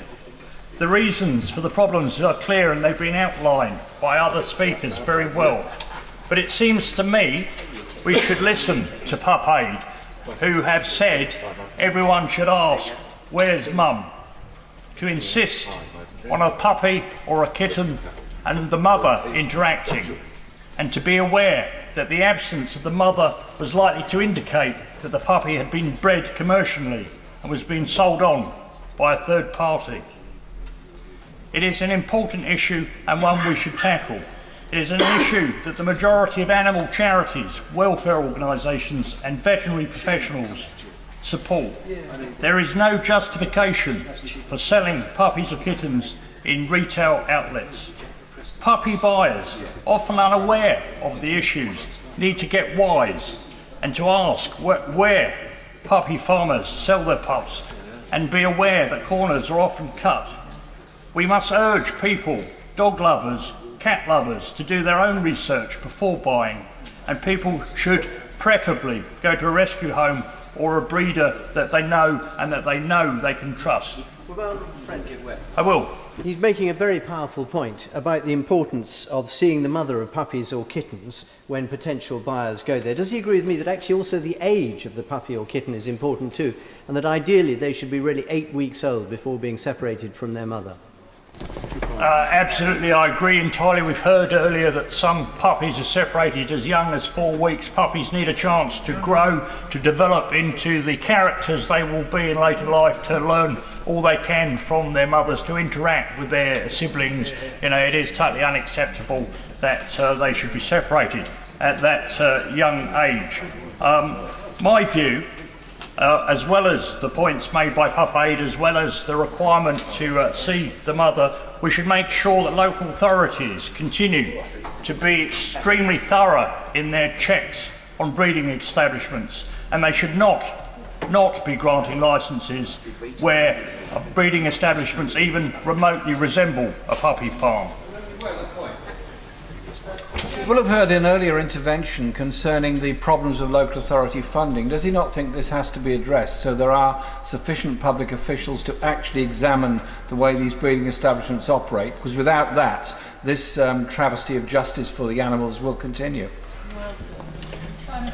I take the honourable gentleman's point on board. There are a number of issues. Today, hopefully we send a message out to the public to say, be wise, be careful, look into things before you shop. We send a message out to the government and we say, can we look again at the legislation? It's not good enough for it to lie on the statute book. It has to be used and stop the trade that we see today. And also we see local authorities who have their responsibility as well, and they have to make difficult decisions, but I would argue that this was an important thing for local authorities to check and to keep a grip on. And I'd like for us as a House to send out a clear message today that firstly, we cannot support the sale of puppies and kittens in circumstances where it is not possible for the mother to be with the rest of her litter. Secondly, that we are aware of the particularly serious and life-threatening animal welfare and public health, including financial problems associated with pet shops and retail outlets. Thirdly, we confirm that local authorities are already empowered to amend licensing conditions or to ban outright the sale of puppies and kittens in pet shops if they choose to do so. And fourthly and finally, that we encourage those local authorities to tackle this issue using their existing powers. Such messages today would help animal charities and welfare organisations to put their weight behind a public awareness campaign aimed at better educating owners. Madam Deputy Speaker, it is clear that all of our constituents want the government to act. Let us speak up for the puppies and kittens who have no voice, and let us stop this cruel and unnecessary practice. Let us improve animal welfare, and let us educate people thinking before they buy puppies and kittens. And let us, Madam Deputy Speaker, all ask, where's Mum? Albert. Madam Deputy Speaker, and can I first begin by congratulating my honourable friend from Stoke-on-Trent South for securing this excellent debate. And can I just say, Madam Deputy Speaker, that I'll be the third Welsh member to contribute in this debate from across the party, showing the strong consensus and feeling that there is in Wales. And I'm going to come on to some Welsh measures in a little while that my honourable friend from Poplar and Limehouse referred to. But I wanted to start off by saying that this measure has, in Wales, caused a lot of detailed examination, and I hope that the honourable member, the Minister, will take this forward and look at it. But I wanted to start off by saying, like many others, that I am an animal lover, and I have had dogs from different sources in the past all my life. I first remember, long before the internet, that my father purchased a puppy from a long way away in a cardboard box from the Exchange of Mart. That was the method that many did it. It came on the train and we met it in the station. That dog lived for many, many years and was a healthy dog, and we were very lucky. Most recent ones I had a sheepdog for some 12 years from the RSPCA, and I pay tribute to them for the work that they do in welfare. And I've also recently had a Springer Spaniel from a rescue centre. And I make these points because these do actually a brilliant job, because if people can't look after them, there is a place to take them back to. The welfare and traceability of that dog from the minute it enters those rescue centres is taken care of, and I think that's very, very important as we move forward. There are a minority, and they are a minority, who breed dogs in terrible circumstances, but it's a growing number and it needs to be dealt with, and I want to concentrate on those puppy farms. Far too many of them are in Wales, I have to say, and that is why Wales, I believe, is ahead of the game when it comes to looking at legislation to how to deal with them. My honourable friend, the member for Stoke-on-Trent South, eloquently put the issue about shops and high street sales of it. I want to deal with the puppy farms themselves, because, and there is an issue, and a number of honourable gentlemen and honourable members on both sides have raised the issue of how can we resource legislation and local authorities and give them the necessary resources. That's a very difficult one, and we need to look at that sensibly. But we do need to have, I believe, either the Welsh Government alongside the UK Government putting forward legislation. I'll give way to my I'm grateful to my honourable friend for giving way. I wasn't sure if he was going to go on to say what stage of these draft Welsh regulations are. Are they out for consultation? Are they coming in? Are they expected? Or are they just being published? I'll make reference to that, because the honourable gentleman from Carmarthen Dynefo said about the legislation and issues that are already being dealt with. The the draft regulations that I'm referring to are the animal welfare regulations, breeding of dogs, Wales regulations 2014, and that was begun by the previous Environment Minister in Wales, who unfortunately is no longer in position, and we have a new, but they have been published. The consultation has taken place, environmental impacts have taken place, and we need to move forward. In the short time that I have, I'll just outline some of those measures because I think it would be useful. And I want to see, and I'm sure every member in this House will want to see, all parts of the United Kingdom having the proper regulations in place and having the proper resources, because I don't want puppy sales or kitten sales close to the border having different regulations. I think we need to have a UK-wide approach, although I respect that these issues are devolved to different administrations in the United Kingdom. The government's proposals that I'm referring to, the regulations, actually talk about dog breeders would have to have a licence. Local authorities would regulate those licences, and this is the issue, I know, with resources. This replaces the Section 1 of the Breeding of Dogs Act 1973 within Wales, and I hope, as I say, this could be taken across the United Kingdom. If a breeder was found not to have the required licence, then there could be a custodial sentence. And again, it's the deterrent as much as the actual regulations, making sure the regulations are in place. Dog breeders are defined of those that have a minimum of 3 breeding bitches on their premises. 3 or 4 litters a year are bred over 12 months only, and that all adverts of the puppies for sale are done properly. These are the type of regulations that would open up transparency so that people could know what they were what they were purchasing. To get a licence, the premises must be inspected by the local authority, and again the resources are needed to this, but it would ensure that the high standards are there from the beginning. We in this House talk about a lot of issues, and animal welfare is very important, and I'm very proud of the fact that we brought in the Welfare Act 2006, but it doesn't go far enough. And I think today we do have an opportunity, the whole of this House of Commons coming together by having this debate and listening to what people really care about out there, as well as the other issues, or the welfare issues, and acting upon them. And I've been very proud of many of the debates that we've had over the last 3 or 4 years in these backbench committees. But it is important that the government listens to what the members are relaying on behalf of their constituents. And in this debate, we've had an excellent debate raising those issues. We want to find solution to stop the dog breeding in the way that it has been done, the unethical nature of that, because we all care about the animals we've got. And one final remark, Madam Deputy Speaker, there are a number of TV programmes now that actually help and raise awareness, and that's an important thing because the British public do care, and we, as this British Parliament, must relay those views. We have done sufficiently today, and I hope the Minister will take on board those issues and also look at the Welsh measures that I referred to. Very good. Paul Burstone.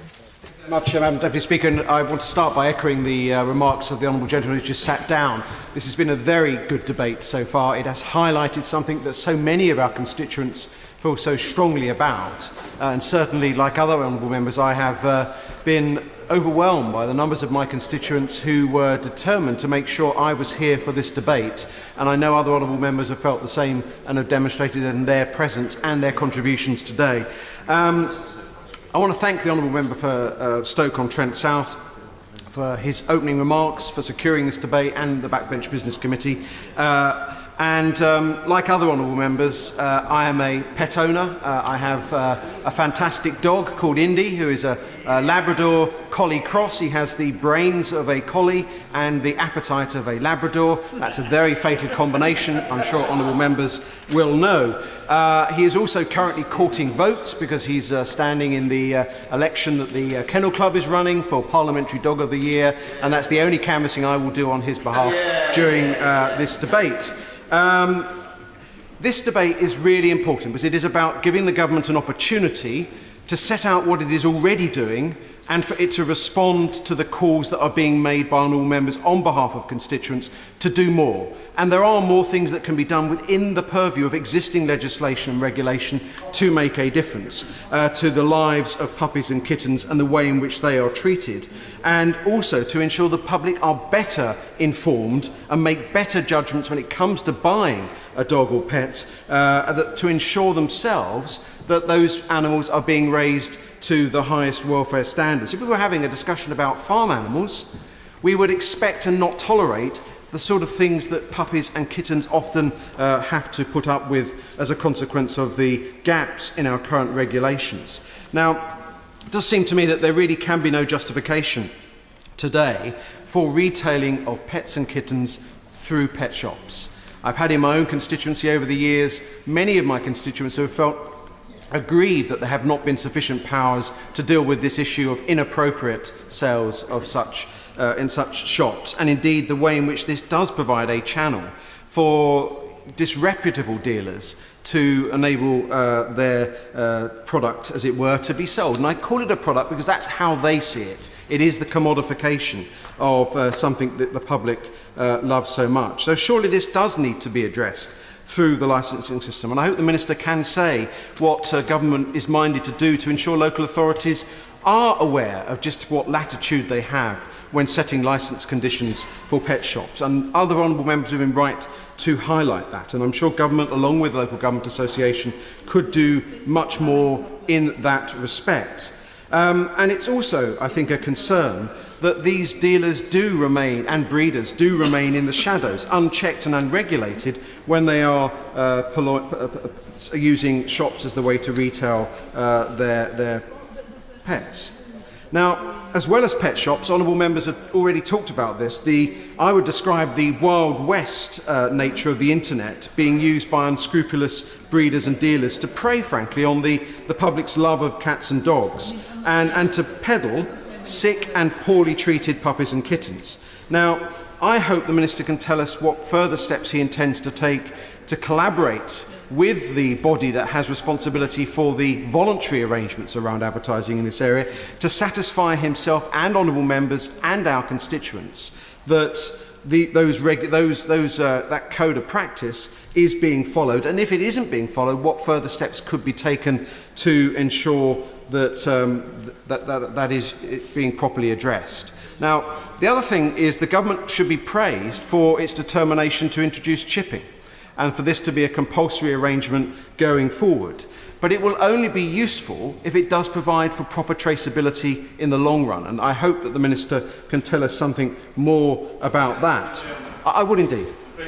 Is an important point he makes about the chipping, and of course the more dogs that are chipped, the more veterinary surgeons do it and people go there, he said, the cheaper it'll be, because there is an issue of cost for some people and the economies of scale, and the traceability is very important, and of course with licensed puppy farms and that, then you'll be able to trace it right back to the source.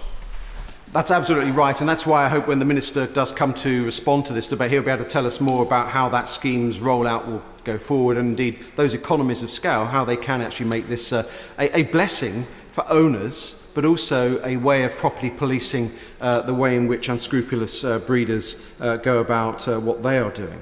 And my final comment really is just to, again, endorse the strong comments that have been made by honourable members on all sides of the House about the value of actually making the choice instead to adopt a rescue dog. I think this is absolutely right.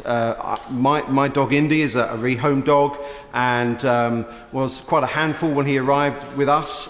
He's a reformed character now, but nonetheless still does go for the occasional bit of picnic snaffling in the park. But I think it is worth saying that there are some fantastic charities who make that possible. We need to make sure that they are better known and that the public choose to support them more often. So I hope that the government will weigh carefully the representations that have been made by honourable members on all sides of this House today. I don't think the status quo really is acceptable. It's certainly not acceptable to many of my constituents when it comes to the welfare of pets, and it's essential that the government takes this opportunity to set out its determination to ensure the very highest standards of welfare and protection for pets, and particularly for puppies and kittens. John MacDonald. Thank you. I'd like to thank my honourable friend for securing the debate. I'd like to thank the 125,000 people who signed the petition. If nothing else, it's enabled MPs to get up and demonstrate how many dogs, cats, goldfish they own, and also to name them and put them on the historic record. So it's been some valuable contribution to our civilization. Early in 2009, there was an exposure of a network of puppy farms in Wales, which was horrendous and showed the barbaric treatment of animals. And I tabled an early day motion at that time, and 75 honourable members signed the EDM, and it called for a review of the legislation to ensure that the legislation we had in place was effective. At that point in time, and since then, we were given various assurances that the 99 and the 2006 Acts were appropriate. And I'm grateful for the work that's been done by the Select Committee and by the various campaigning organisations to demonstrate actually this legislation, though it lays the foundations, and I welcome the 2006 Act, I thought it was quite comprehensive, though it laid the foundations, there's a lot more detail that needs to be done. And a number of the issues that have been raised today, I fully support. I think in terms of the breeding licensing, reducing the regime to 2 litters a year is absolutely critical now. Beyond that, it becomes an industry, and at that point in time, I think that's where the abuses occur. Importation, I think, is critical. And the threshold of 5 animals per individual is too high. It enables a large number of animals to be introduced into the country, literally and almost subverting the legislation as it now stands. The third issue that's been raised today, I take a fairly strong line on this. In terms of the separation of the puppy from the mother, literally, and we're seeing it weeks, 2, 3, 4 weeks' time, I don't accept the 8-week. I would rather 12-week. I want a harder regime. I want it encompassed in legislation so it is clear-cut that it takes place. But let me just say this. Too often in this House, we will the objectives, but we don't will the means to achieve those objectives.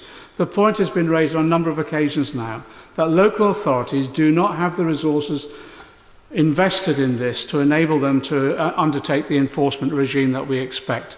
And I think it would be wrong of us today simply to castigate those local authorities, because in many areas they're struggling with the resources that they have to protect children, to protect elderly people. They are stretched in terms of the resources. So I think it behoves us now to actually review in detail the resources available to those individual local authorities. One of the honourable members raised the issue about ensuring best practice is inculcated right the way across local authority, and I agree with that.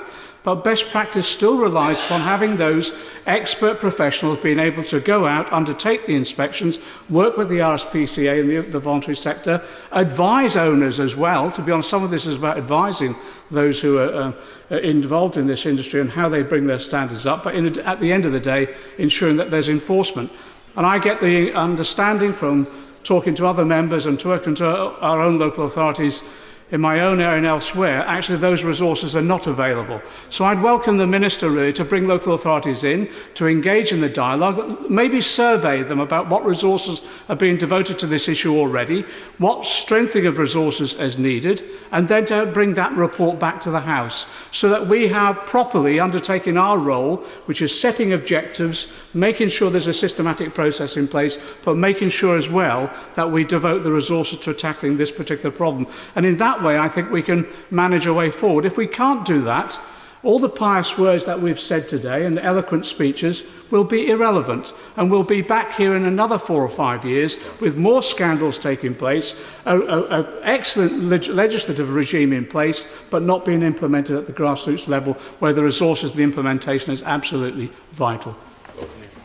Justin Tomlinson. Thank you, Madam Deputy Speaker. And it's an absolute pleasure to follow such a powerful speech, drawing on a long track record on this very important issue. And I pay, along with others, tribute to the Honourable Member for Stoke-on-Trent for bringing forward such an incredibly important campaign that has united the Chamber. This has been one of the most positive and constructive debates that I, as a member, have taken part in. And I'm delighted that the campaign was highlighted in the Swindon Advertiser, and my Honourable Member for Stoke-on-Trent did feature. And but actually, we've all been contacted through social media by great numbers. And an interesting fact that I had is that on my own Facebook page, this article on this campaign attracted over 60,000 views and 534 shares. That is 10 times more than anything I have previously done before, which is probably no surprise with 13 million households having pets. It's something that is a very important issue, and in the spirit of naming pets, I'm delighted to say that my wife very much champions rescuing dogs. I almost have to put my own limit in place, but Susie, our 11-year-old rescue dog from the Golden Oldies website, has recently just come second in the Lydiard Park Best Rescue Dog competition. International fame for her. And this is a very serious issue. Puppy farming, the mass commercial production of puppies purely for profit and without care for the welfare or happiness of the pup. Aside from... With pleasure. Thank you, and I'm very grateful for him giving way. On the issue of the people who run these things, I sometimes don't think that we understand who they are. In my constituency, I have at least one puppy farm. The people who run it are linked to organised crime. So whether it's exploitation of people or animals or drugs or crash for cash, these people are willing to exploit anything, including the most vulnerable animals. I thank the Honourable Lady for that very important intervention, because as evidence has shown, 95% of people wouldn't wish to buy from puppy farmers, but over 900,000 a year inadvertently do so. It's the hidden crime. Now, aside from the obvious... With pleasure. We've had many vital speeches on the issue of puppy farming, but as the motion says, I hope that it can also be acknowledged that this equally affects kittens. And as a cat owner all my life, my current cat is called Naughty Cat, to contribute to the cat naming. I hope that we can also ask that regulations are reviewed for the way in which they impact kittens, and also that owners are suitably aware of the issue when they seek to buy new cats. I thank my honourable friend for that important intervention. My cats, Monty and Maggie, have just cheered at that brilliant intervention, and they are very proud that they came from properly licensed breeders. Now, aside from the obvious concerns of animal cruelty, horrific breeding conditions, malnourishment, lack of socialisation, lack of immunisation and deworming, contracting infectious diseases and being separated from their mothers too early, people unknowingly support puppy farming by purchasing pups from unlicensed breeders, which is both fueling the puppy farming industry and putting themselves at risk of spending thousands of pounds on a puppy that is doomed to die soon after reaching his or her home. Now, we know that 1 in 3 of purchased pets come through pet shops, online, particularly sites like Gumtree, which were very slow to react to improving their standards, or via newspaper adverts. Now, it's a real credit to the Pup Aid campaign set up by Mark Abraham, the Mark the Vet from television, the celebrity that he is, with great support from the Kennel Club, Battersea Dogs and Cats Home, Blue Cross, Cats Protection, Dogs Rescue Protection and the RSPCA. We've got all of the heavyweights from the animal welfare world supporting this incredibly important campaign.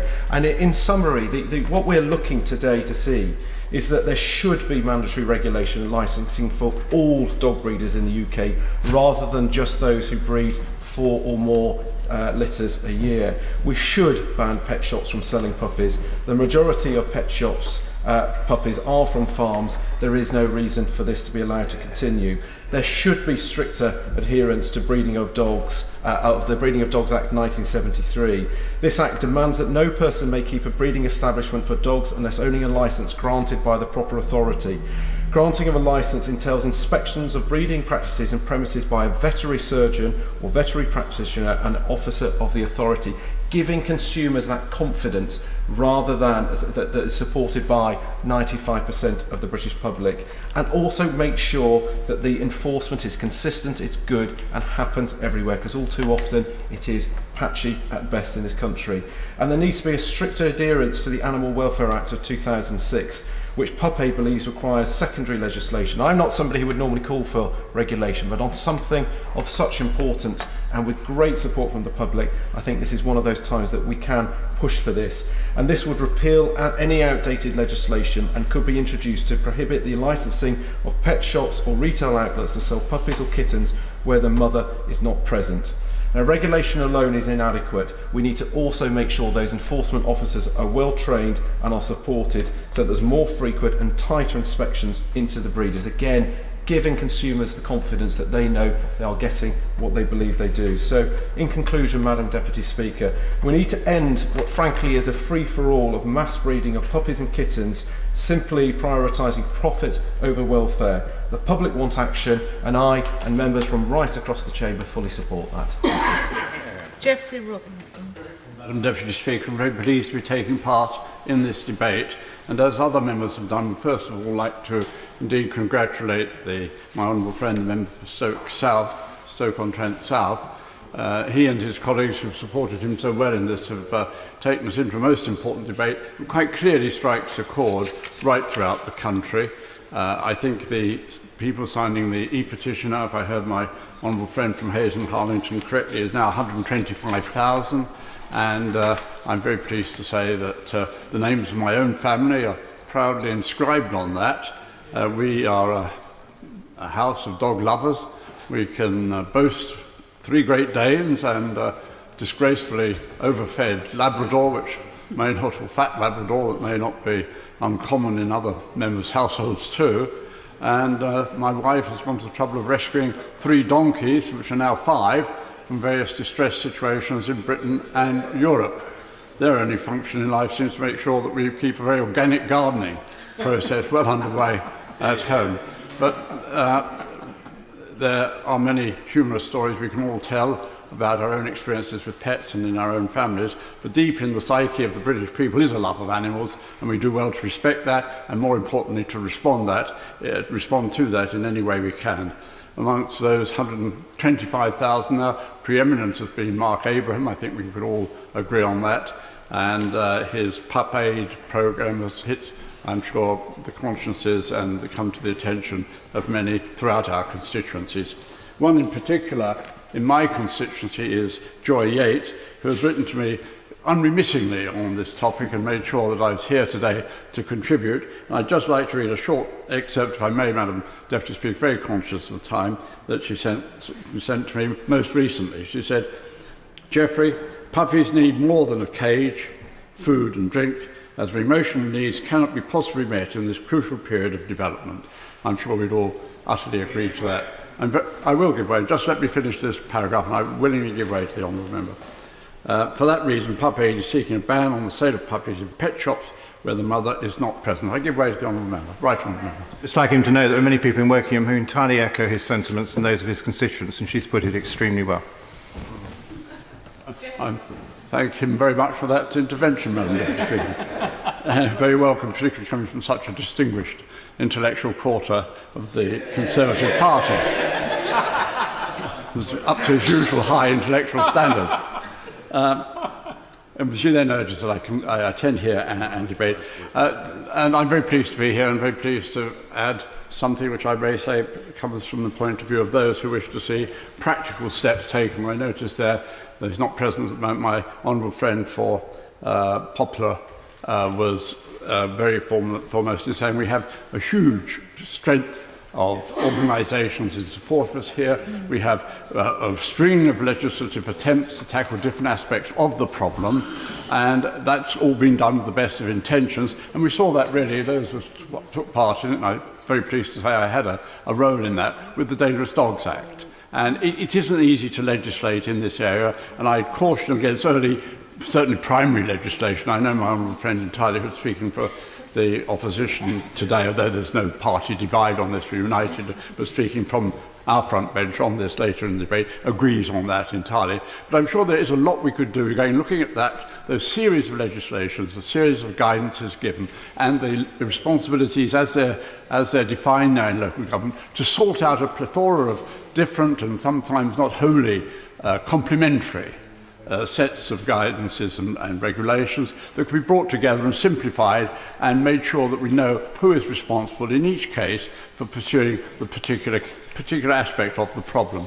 And in that respect, I don't expect the Minister to be able to say much about it. And I noticed my honourable friend from Stoke, South, who was insistent not to get detracted by it, but I think we're going to have to face the fact that if we can succeed in bringing breeding under control, I don't say there, our experience there in North Wales and in Clacton has been that they've been very responsible. 12 weeks was the minimum period the puppies stayed with their mother, so they're very, very good breeders. But coming back to my honourable friend's point, he didn't want to get distracted into the question of the internet, but I do think it's going to become the problem. If we manage to do all that we're setting out to do here, you've still got the internet, and that will become ever more attractive as the other sources of puppies and the rest of it. If the thing is, hopefully it won't be, but if it is as viral in the sense that it's attracting so much attention and so much demand, you're going to have to find ways of dealing with the internet, and that may mean some mandatory restrictions on websites. I don't know, but I leave that with the Minister and leave with him the other problems. But we do look forward to hearing a coherent, clear-cut set of proposals that are being worked on, or he can tell us about today, that will deal with the problem in a practical, sensible, and with minimum additional fuss and bother in terms of paperwork from the government. I'm very pleased for taking part, and thank you very much, Madam Speaker. Sir Edward Lee. Obviously, this is a very emotive and emotional debate, especially for those of us who have welcomed dogs and cats into our homes and included them almost as members of our family. I'm not going to talk about my own dog because it would be too emotional. And sadly, he's just passed away. But the Right Honourable friend, the member, but I will talk about the Right Honourable former member for Birmingham Sparkbrook, Lord Hattersley. And of course, he's written very eloquently of his love for his departed dog, Buster. And we all have similar stories to tell. It seems to me that dogs have so many of the virtues that us politicians lack, particularly silence and loyalty. However, our sympathy for these animals reflects, I think, on the comfort and the companionship they provide, particularly for elderly people in our increasingly atomised society. And therefore, I think everybody who's spoken believes that we do have a duty of care for these creatures. And it's no surprise that so many of our constituents have written to us, and they feel quite rightly very strongly about the cruelties which puppies and kittens are being forced to undergo in these puppy farms, particularly being separated far too early from their mothers.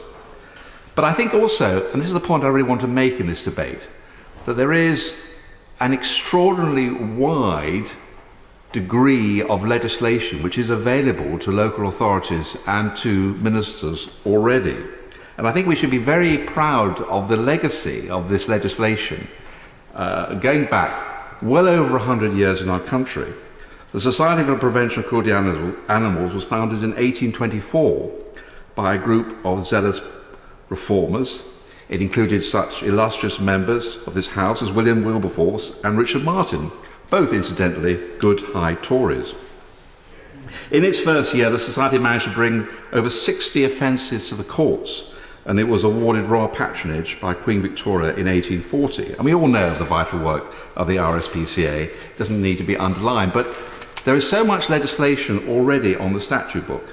Just to name a few: the Pet Animals Act 1951, the Breeding of Dogs Act 1973, the Breedings of Dogs Act 1991, the Breeding and Sale of Dogs Welfare Act 1999. Now, no one can deny the inhumane conditions that exist in puppy farms, and they've been well listed today. And nobody can deny that more should be done to eliminate them from existence. Now, through their licensing of pet sellers, local authorities already have all the powers they need to inspect, and when they are not satisfied that suitable welfare conditions exist, to refuse operating licenses. Now, sadly, yes, of course. Most grateful to my honourable friend for giving way. And listen to the thrust of my honourable friend's speech. Would he not agree with me that what is actually needed when he names those different parts of legislation is a tidying up of the legislation and having specific legislation which can be implemented efficiently and effectively? Yeah, that's a fair point. It leads directly really to the very last point I need to make, that I think all too often in this place, when we see abuses continuing, we fly to the temptation to create new legislation. And what we need to do is enforce existing legislation better, ensure that it's modernised and updated, because it is there. And, of course. Just on that point, he makes a powerful point about the legislation being there. Does he also agree that actually consumer behaviour is key to all of this? So, for example, parents who go with young children to look at puppies will often find themselves in a very difficult place emotionally if they decide not to take the puppy that their children like, even if it's unsuitable, too young, there is no mother there, and all the rest of it. Does he agree that consumer behaviour is part of the thing we need to change? Yeah, that is absolutely right.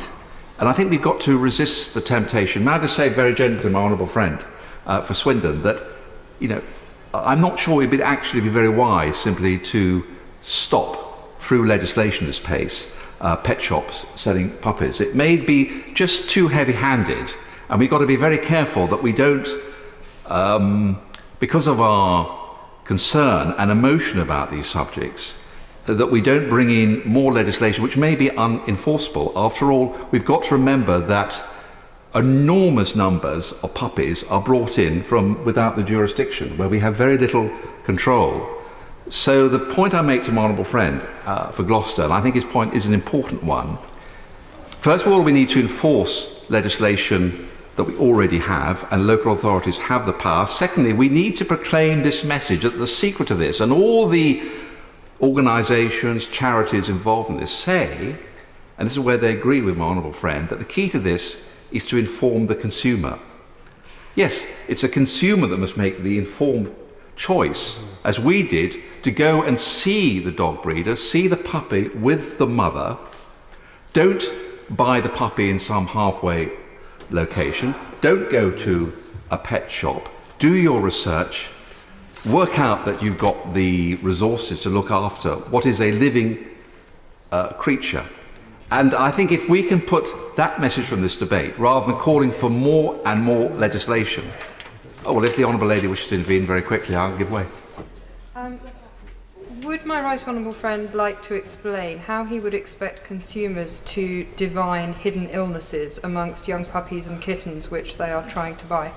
Well, I think that's a fair point, but I would have thought that if we can send out the message that if you go to a responsible dog breeder, rather than buy a puppy or a kitten off the internet, if you go to a dog breeder, you are far more likely to acquire a dog which will not have behavioural problems in the future and will have been raised in a healthy and proper way with its mother.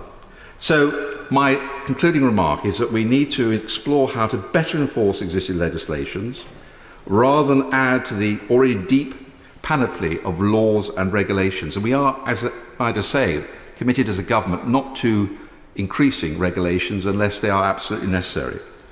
The government, however, should look at how it can better help local authorities to work against puppy farms.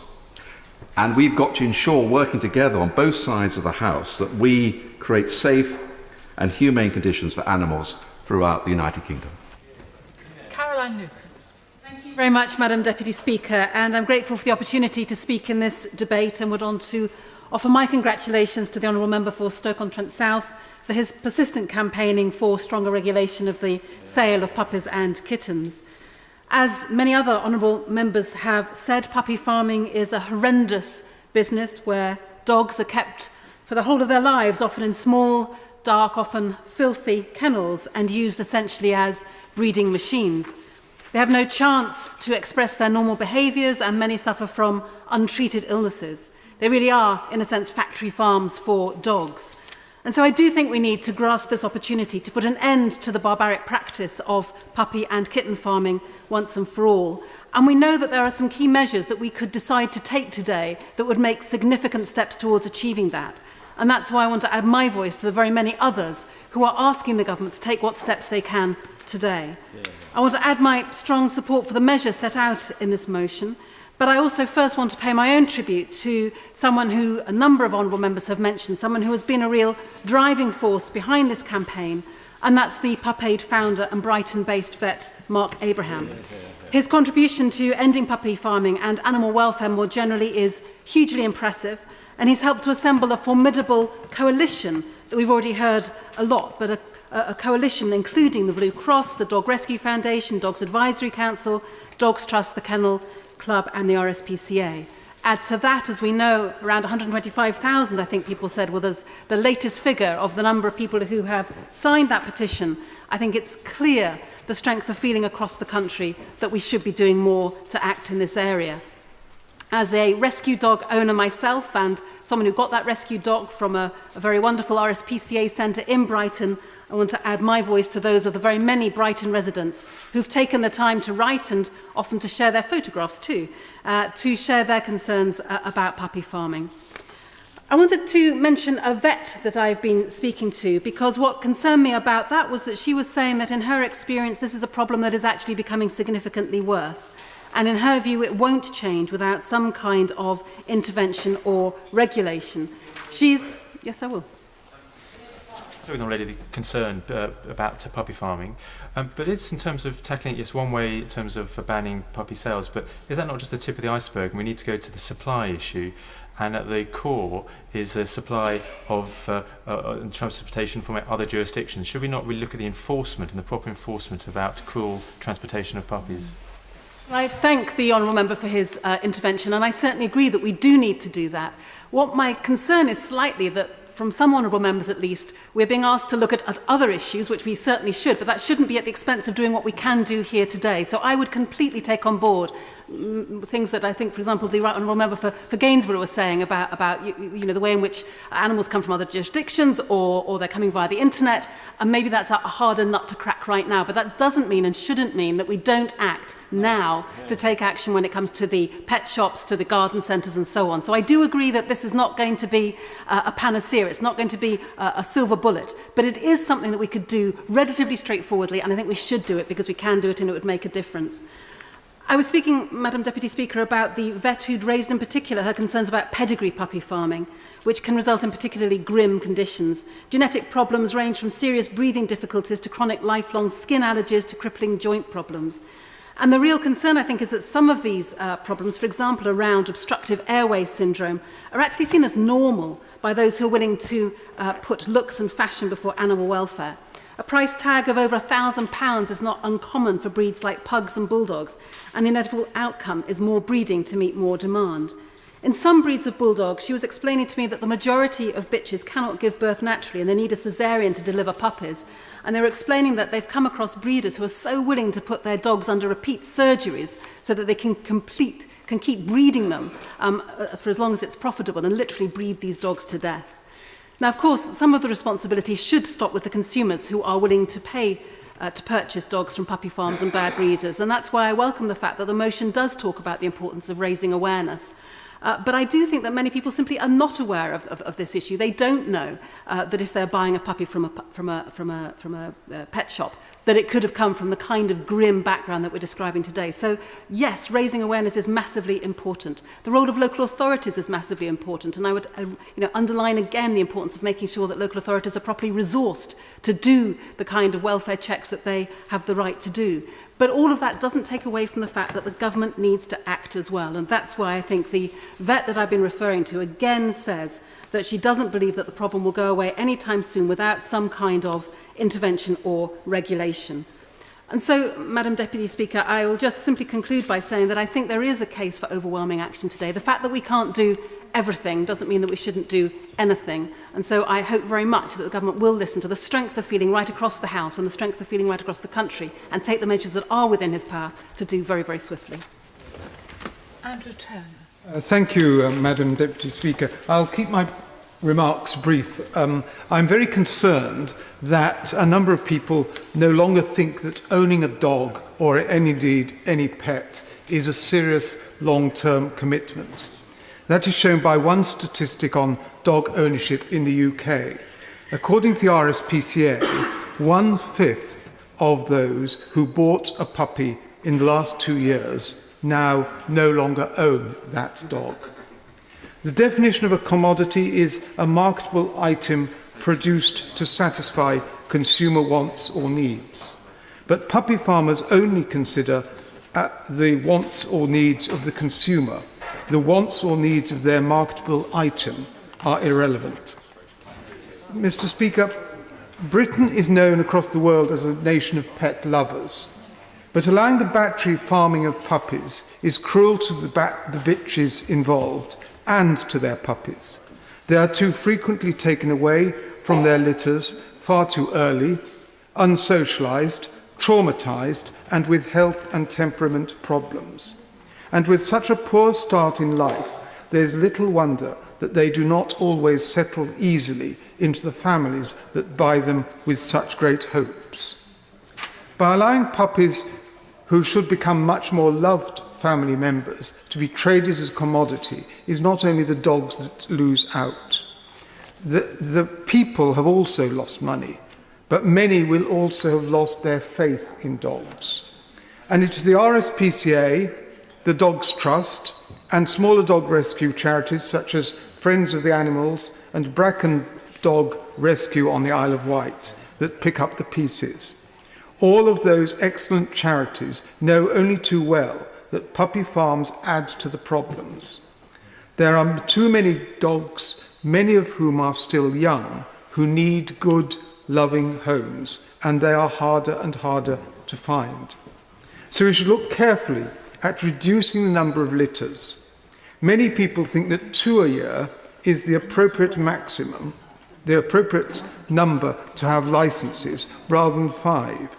Local authorities should prosecute every time they find it bad practice in licensed breeding premises. Sentencing guidelines should make clear that practices typically associated with puppy farming are a serious criminal offence, and someone convicted of any cruelty or poor dog breeding should be barred from holding a licence or working in any dog breeding establishment. Only then will we be able to properly tackle the cruel practices and the horrible repercussions of puppy farming.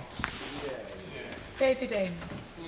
As a member of the Backbench Business Committee, I'm very pleased that we have debated this subject this afternoon, and I congratulate the Honourable Member for Stoke-on-Trent South on his speech, and I agreed with every word. Now, in this country, we have a wonderful record in animal welfare, in contrast to a number of other countries. And I say to my honourable friend, the Minister, if he responds in a positive fashion to what he's listened to this afternoon and the huge number of representations made from constituents throughout the country, then I think our stock will grow further. Because I should tell the Minister that before this debate, behind the scenes, I had tried to do something on this issue. And I had a meeting with the splendid noble Lord de Morley. He listened very carefully to everything I had to say, and at the end of the meeting, I think he suggested that I wrote a letter. Now, I'm saying to my honourable friend the Minister in a very kind way, I want him to be brave this afternoon. I want him to tear up the speech that has been drafted for him by the civil servants. And unlike my colleagues who feel that we don't need legislation, but actually respond in a positive fashion to what he's heard this afternoon. Because we all know that civil servants on occasions will say no, Minister. Now, I had the privilege of serving on the Scientific Procedures Bill that became an Act in 1986. And this was a piece of legislation that amended the 1911 Animal Act. It was groundbreaking at the time. It dealt with a huge range of cruelty that was meted out to animals in this country. And since that time, there have been many other attempts. And I, in my rather ham-fisted way, have tried to promote, for instance, in 1989, the Dogs Bill, 1990, the Pets Animal Amendment Bill. So I can tell my colleagues that although I agree as Conservatives we are against legislation, we really do need to do a tidying up exercise here. Now, I want, Madam Deputy Speaker, to praise Clarissa Baldwin of the Dogs Trust, Rosemary Smart of the Kennel Club, the wonderful vet Mark Abrams, and my right honourable friend, the member for Rutland and Melton. Now, all these people are judges in the Westminster Dog of the Year show, and I will be entering yet again my 2 rescued pugs, Botox and Lily. And I have to tell the House they are somewhat depressed year after year parading before the judges and getting absolutely nowhere. And I should tell the House that I have now got them into an arranged marriage, so I think the very least that they could be awarded, Madam Deputy Speaker, would be the best married dogs in the show. I should also tell the House that I'm not mentioning kittens because I'm leaving that to my very good friend Anne Widdicombe. But I do congratulate all the organisations who've worked so hard on this issue. The provisions under the Breeding and Sale of Dogs Act 1999 are certainly inadequate. The wording of the Act is confusing and leaves too much space for individual interpretation. Producing 5 litters every year is absolutely ridiculous, for goodness sake. I think 2 is quite enough. And I think the Minister, hopefully, will respond positively to that. And I agree with... to my honourable friend. I'm grateful to my honourable friend. He and I came to the House on the same day, and he will recall, therefore, that since the late Nick Ridley abolished the dog licence, there has been a resistance in successive governments to the establishment of a Swansea for dogs. The fact of the matter is, and the Minister needs to understand this, that unless and until every animal sold is properly registered, properly vaccinated, properly documented, and there are proper controls over the breeding and sale of not just dogs, but cats as well, this problem will not be solved, and the time has come for legislation. Well, I absolutely agree with my honourable friend. We've stood sort of shoulder to shoulder for over 30 years together with my other honourable friend who spoke earlier, and I do hope the Minister will respond, forget his brief, but respond positively to all the remarks that have been made this afternoon. Most grateful to my honourable friend, and my honourable friend, when pressing the Minister, just bear this in mind, that it's all very well with our honourable friend from Thirsk and Morton saying that an amount of self-regulation can be involved in looking for the mother and etc. But that doesn't take into account the emotional side that people feel when they see a puppy, and therefore stronger legislation and restrictions need to be in place. I do agree with my honourable friend, although I'm not sure about the remarks which he made earlier this afternoon about the castration of his dog. It is crucial that puppies are exposed to extensive social interaction and stimuli during the first 12 to 14 weeks of their lives. This is more than commercial farmers are willing to provide. As a result, dogs coming from commercial puppy farms are undoubtedly more aggressive, less responsive and less trainable. The current legislation regulating operations of pet shops dates back to 1951. This is a very long time ago, and we certainly do need to change this legislation, particularly as a result of the internet, which has brought so many colleagues into the House this afternoon. The Pet Animals Act 1951 appears to only address the physical requirements that pet shops need to meet. It takes no account of the mental well-being of pets sold or for dogs who need physical exercise. Clear guidance needs to be provided to local authorities. I have also been made aware of the growing problem of illegal dog importation to the United Kingdom. And I would like to take the opportunity that I'm afforded now to urge the Secretary of State to examine how the influx of puppies from rabies-endemic Eastern European countries can be addressed. So I say again to my honourable friend the Minister, be bold, tear up the speech and do something now to stop puppy and kitten farming. Thank you very much, Madam Deputy Speaker, and I have great privilege to speak at the end of this debate because I think it's been a very good debate. I think all parties have come together, and I have great pleasure in chairing the All-Party Animal Welfare Group in Parliament here because I believe it is an issue that we all care so strongly about. I first of all want to mention cats, first of all, because there are over 11 million cats in this country.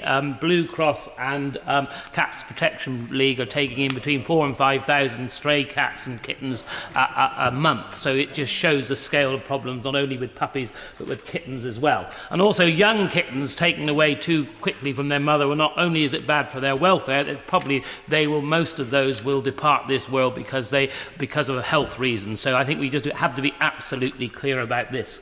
I think it is more important than ever to make sure that whatever legislation we've got in place that we can enforce, and I think that's what I think the Minister wants to really talk about this afternoon. I'm sure he will, because it's no good to have legislation that you cannot enforce. And also what we've got to remember is this is not just an animal welfare problem. When you choose a puppy in particular, you are bringing an animal into your household. You may very often have young children, and potentially that puppy can be dangerous and grow into a dangerous dog. If you do not see the mother of that dog, of that puppy, and if you don't actually see the environment in which that puppy has been raised, you do not know the potential of what will happen in your own family with that puppy. And I think we really have to be certain of that. And with the internet, it is becoming more and more easy to access a puppy.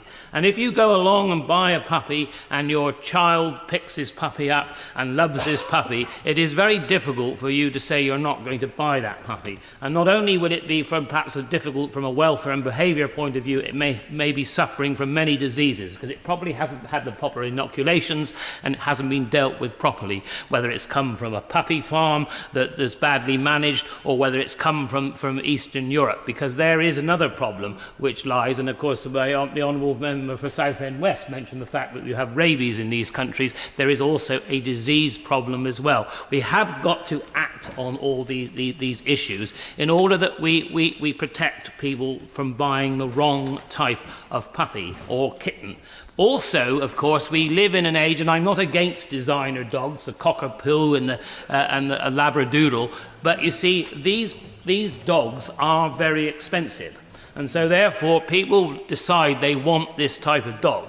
They then look on the internet and they actually see a puppy that's probably half the price or a third of the price of what normally, from a good breeder, a cockapoo or a labradoodle would cost. And that is what a lot of the issue. And then people naturally go out, they buy this cheaper puppy, and this has probably come in from Central Eastern Europe, and there lies the real problem. And so I think whatever legislation we've got in place, and I very much welcome what the government has done with bringing in microchipping, but again, you've got to make sure these dogs and puppies are going to be microchipped. If you've got those people who are breeding puppies in their backyards who should not be breeding puppies, then are they going to be the people that are going to have the microchips in those puppies? The answer is no, they are not. And again, I certainly will. My honourable friend is making such a superb speech that I think we need to hear an extra minute of it. So may I at this point ask him if he's aware of the work of these wonderful charities such as Woofability in the constituency of my honourable friend for Christchurch, which actually train dogs beautifully to do tremendous work for disabled people, such as pulling their socks off, taking the washing out of the washing machine, and doing all sorts of tasks which able-bodied people think nothing of doing, but which are a huge assistance to someone confined to a wheelchair.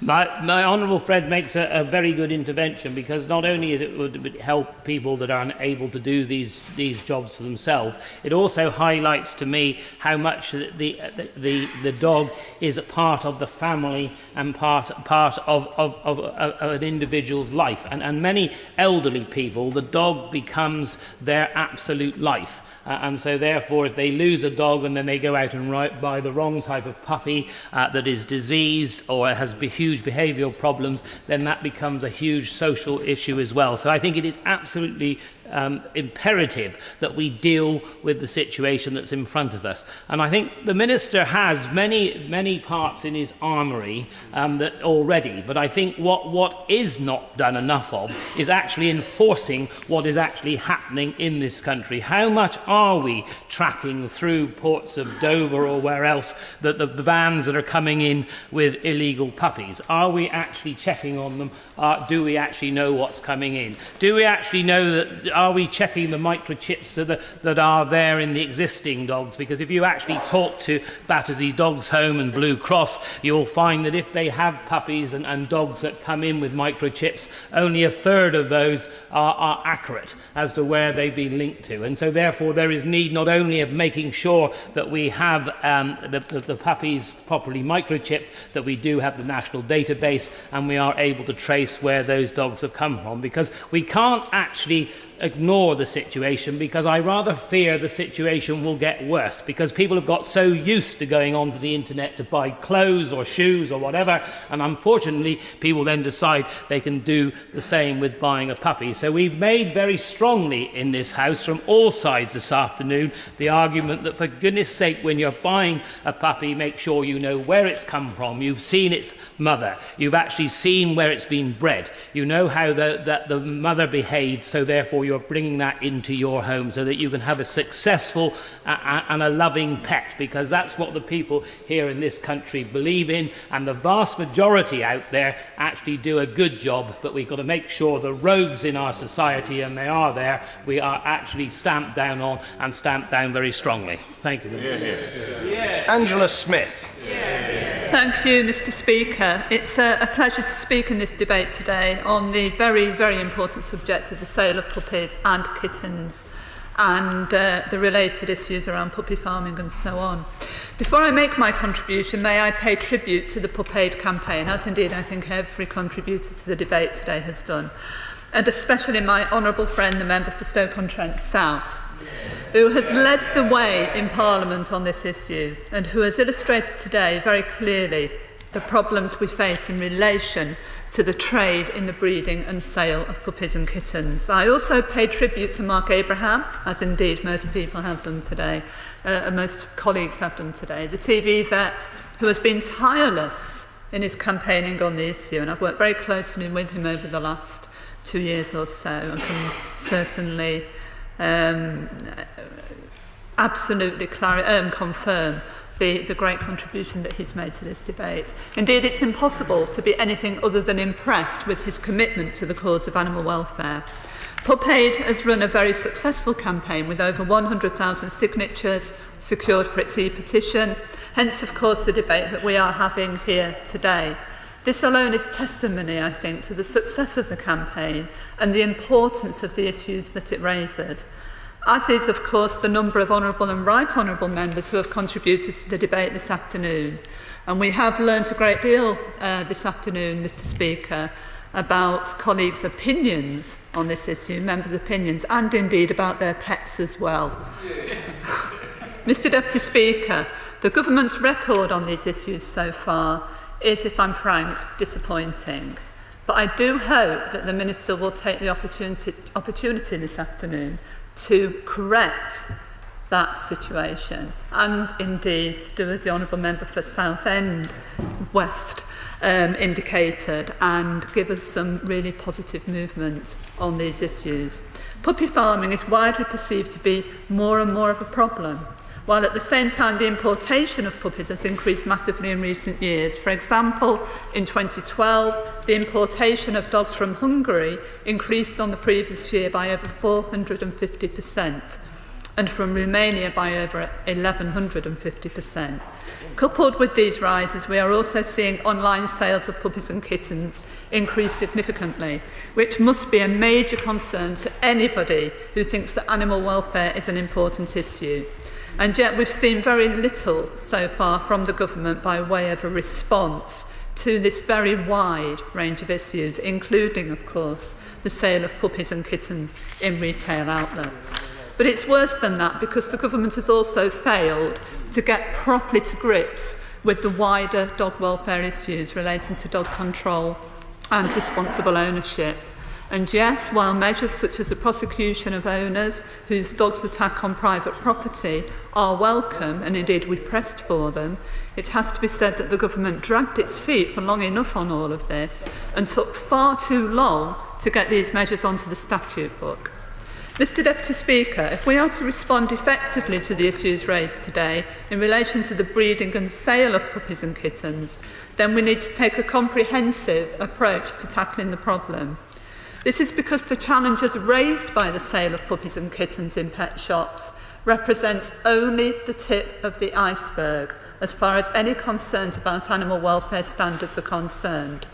As I have made clear, we believe that we need to look not just at the particular issue raised in the motion under discussion today, but more broadly at breeding practices, the growing trade in online sales and the issues arising out of the misuse of the pet scheme by commercial puppy breeding interests.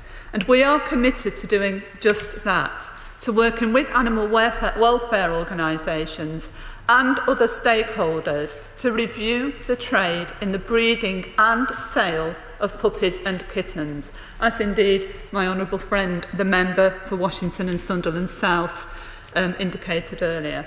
The 2006 Animal Welfare Act, introduced by the last Labour government, sets a useful benchmark for such a review.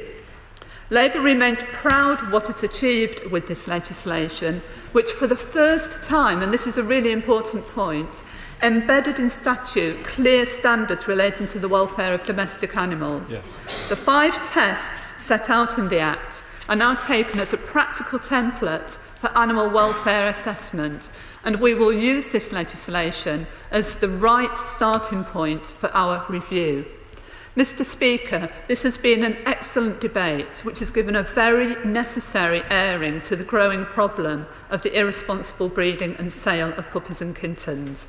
Many members today have made excellent contributions to the debate. The member for Poplar and Limehouse talked about the problems relating to the importation of commercially bred dogs under the pet scheme, as indeed did the member for Hayes and Arlington, who also talked about the relationship between the puppy and the mother and the need for the mother to be present at the point of sale.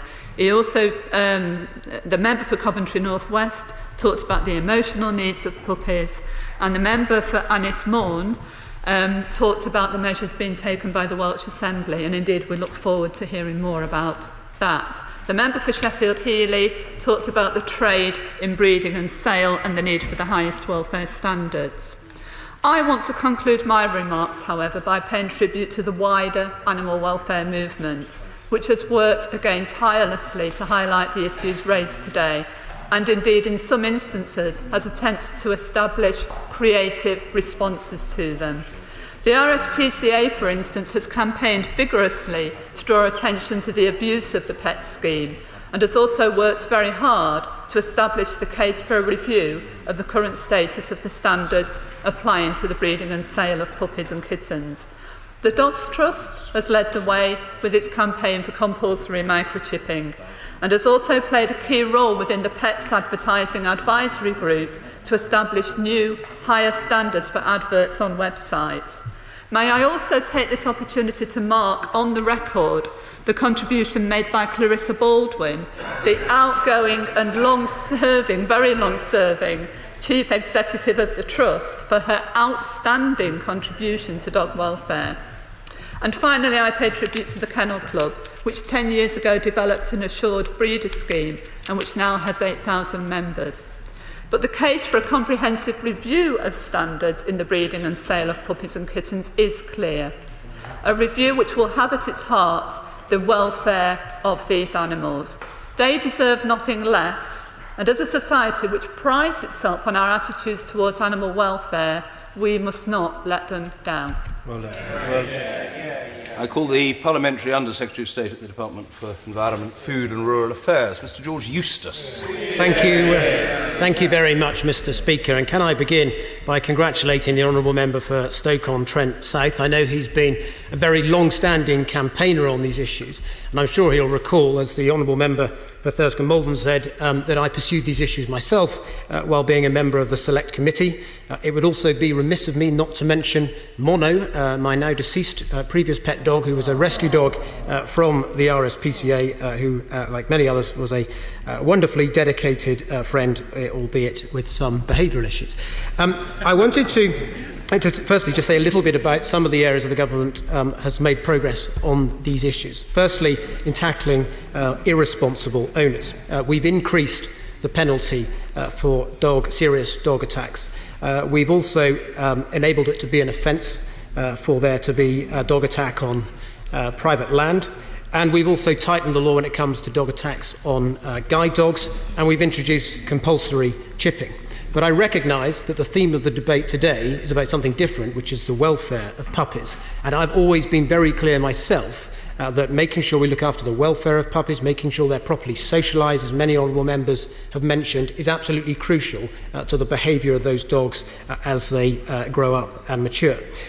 My honourable friend, the member for Southend West, asked me to tear up my script and speak from the heart. I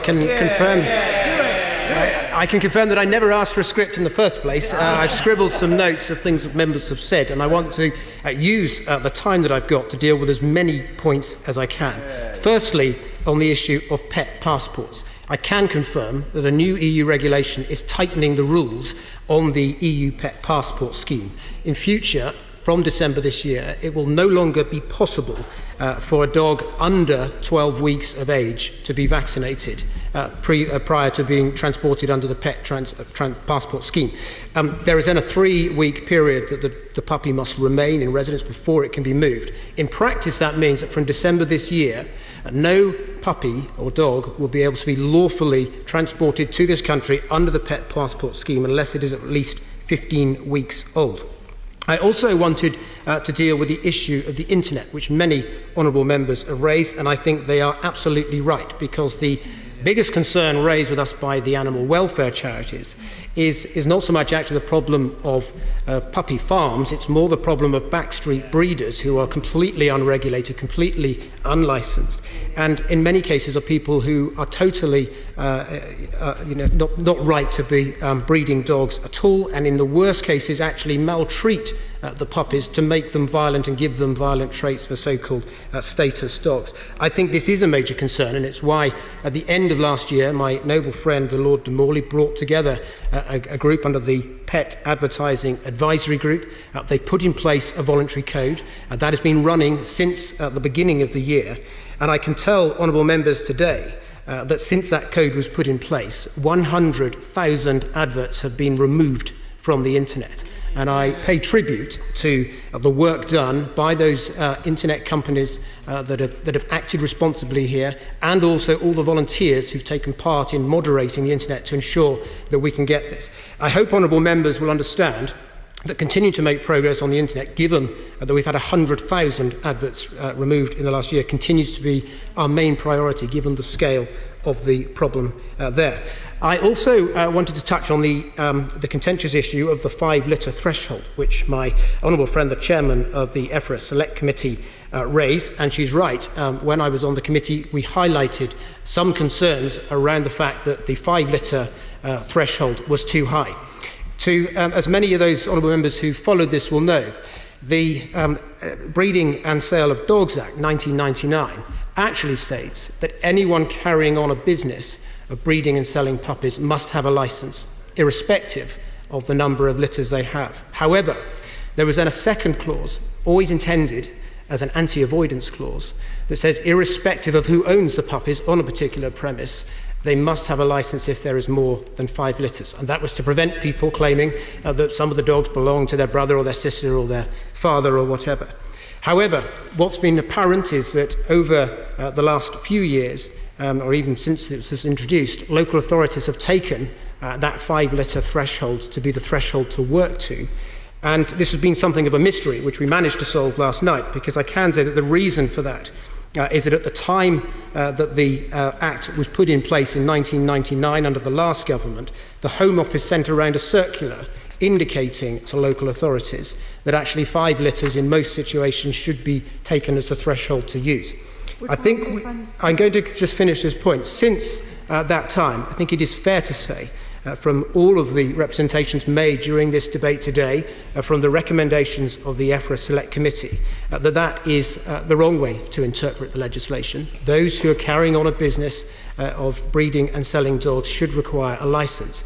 And so I can confirm to the House today that we will be writing to local authorities to give that new clarity and new guidance so that they can interpret that Act in the way and the spirit I believe the House intends today. I would like to move on, if I can, to the issue of pet shops, which obviously is a key item of the debate today. It's important to recognise that only around 2% of pet shops sell cats and dogs. It's around 70 pet shops in total. They are already regulated and licensed, regulated by the 1951 Pet Animals Act.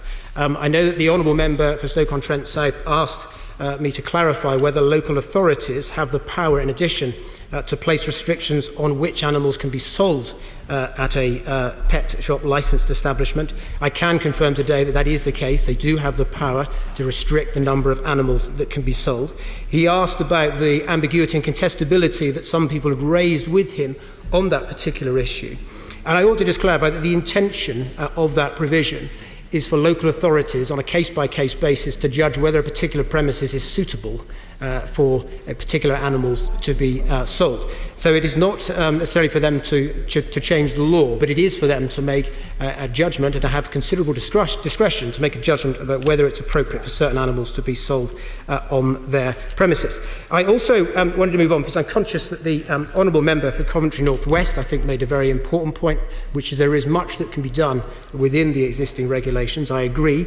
In January of this year, in 2014, we contributed, along with the RSPCA, the Dogs Trust and many other charities and organisations, to some model licence conditions that were made available to all local authorities and published by the Chartered Institute for Environmental Health.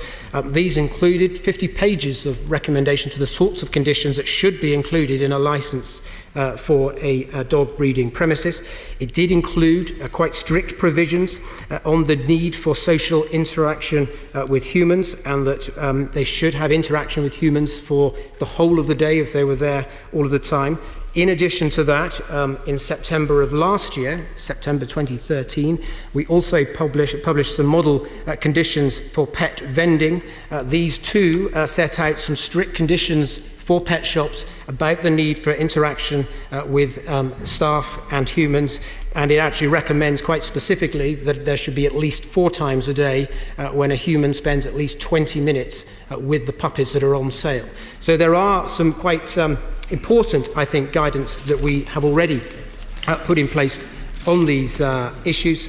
I would like to conclude by saying that I think we've had a really important debate here. I too have had many hundreds of letters regarding this issue.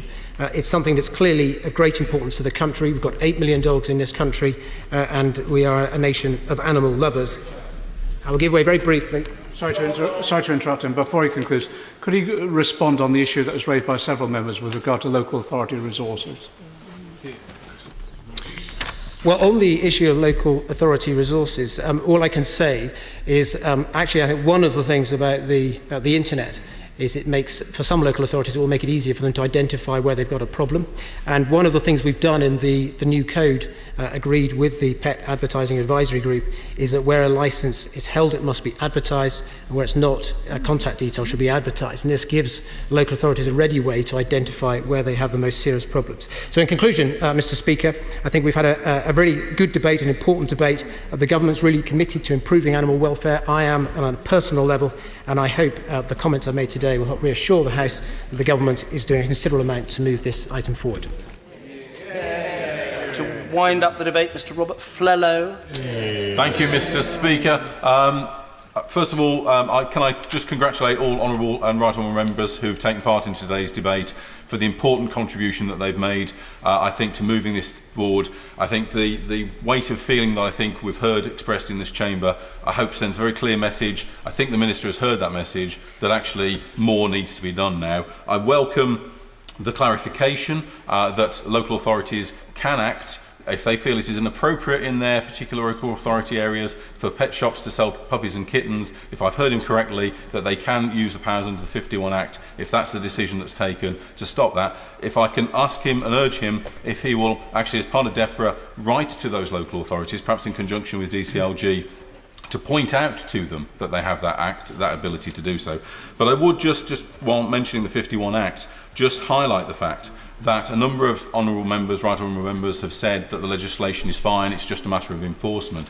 The legislation is not fine. The 1951 Act on pet shops doesn't talk about the socialisation. Yes, the guidance might. It doesn't require socialisation. It doesn't require that emotional needs other than, again, the guidance talks about a total of sort of, 80 or so minutes a day in a 24-hour period. It doesn't talk about those things. It doesn't deal with puppies being taken and kittens being taken from their mums at 4 weeks. certainly earlier than the 8 weeks, and it doesn't talk about the where's mum, because that's the message, that one of the messages I really want to get across. Do not buy. If that genuinely is not the mum of the litter of kittens or puppies, do not touch it with a barge pole, and think very carefully about where it is you're doing your shopping. Mr. Speaker, the debate has ranged across a whole area, wide range of issues, whole spectrum of issues: irresponsible breeders, microchipping, the internet, foreign imports, all these things. And again, there is requirements of legislation, the requirements of enforcement. I really hope that, I know from our conversations with our front bench, I know with conversations with a whole host of those charities that have been talked about today, that there is a willingness to work with the government, work alongside DEFRA to get this right and get it sorted. Can I finally, Mr. Speaker, close by saying fantastic tribute to Mark and Pup Aid, to all the charities that have been named today. This is the start, this is the foot in the door. There's a lot more we need to do for the sake of all the puppies and kittens out there that are leading horrendous lives, and indeed their mothers that are being raised in the most cruel conditions. This is just the start. There is much more to do, but thank you very much for today's debate. Thank the Backbench Business Committee. I look forward to pestering them in the future for yet more debates on this issue. If hopefully we won't need to, because the Minister will hear what we've said and make sure that we work further together. Thank you. Order. The question is as on the order paper. As many as other opinions say aye. Aye. On the contrary, no. I think the ayes have it. The ayes have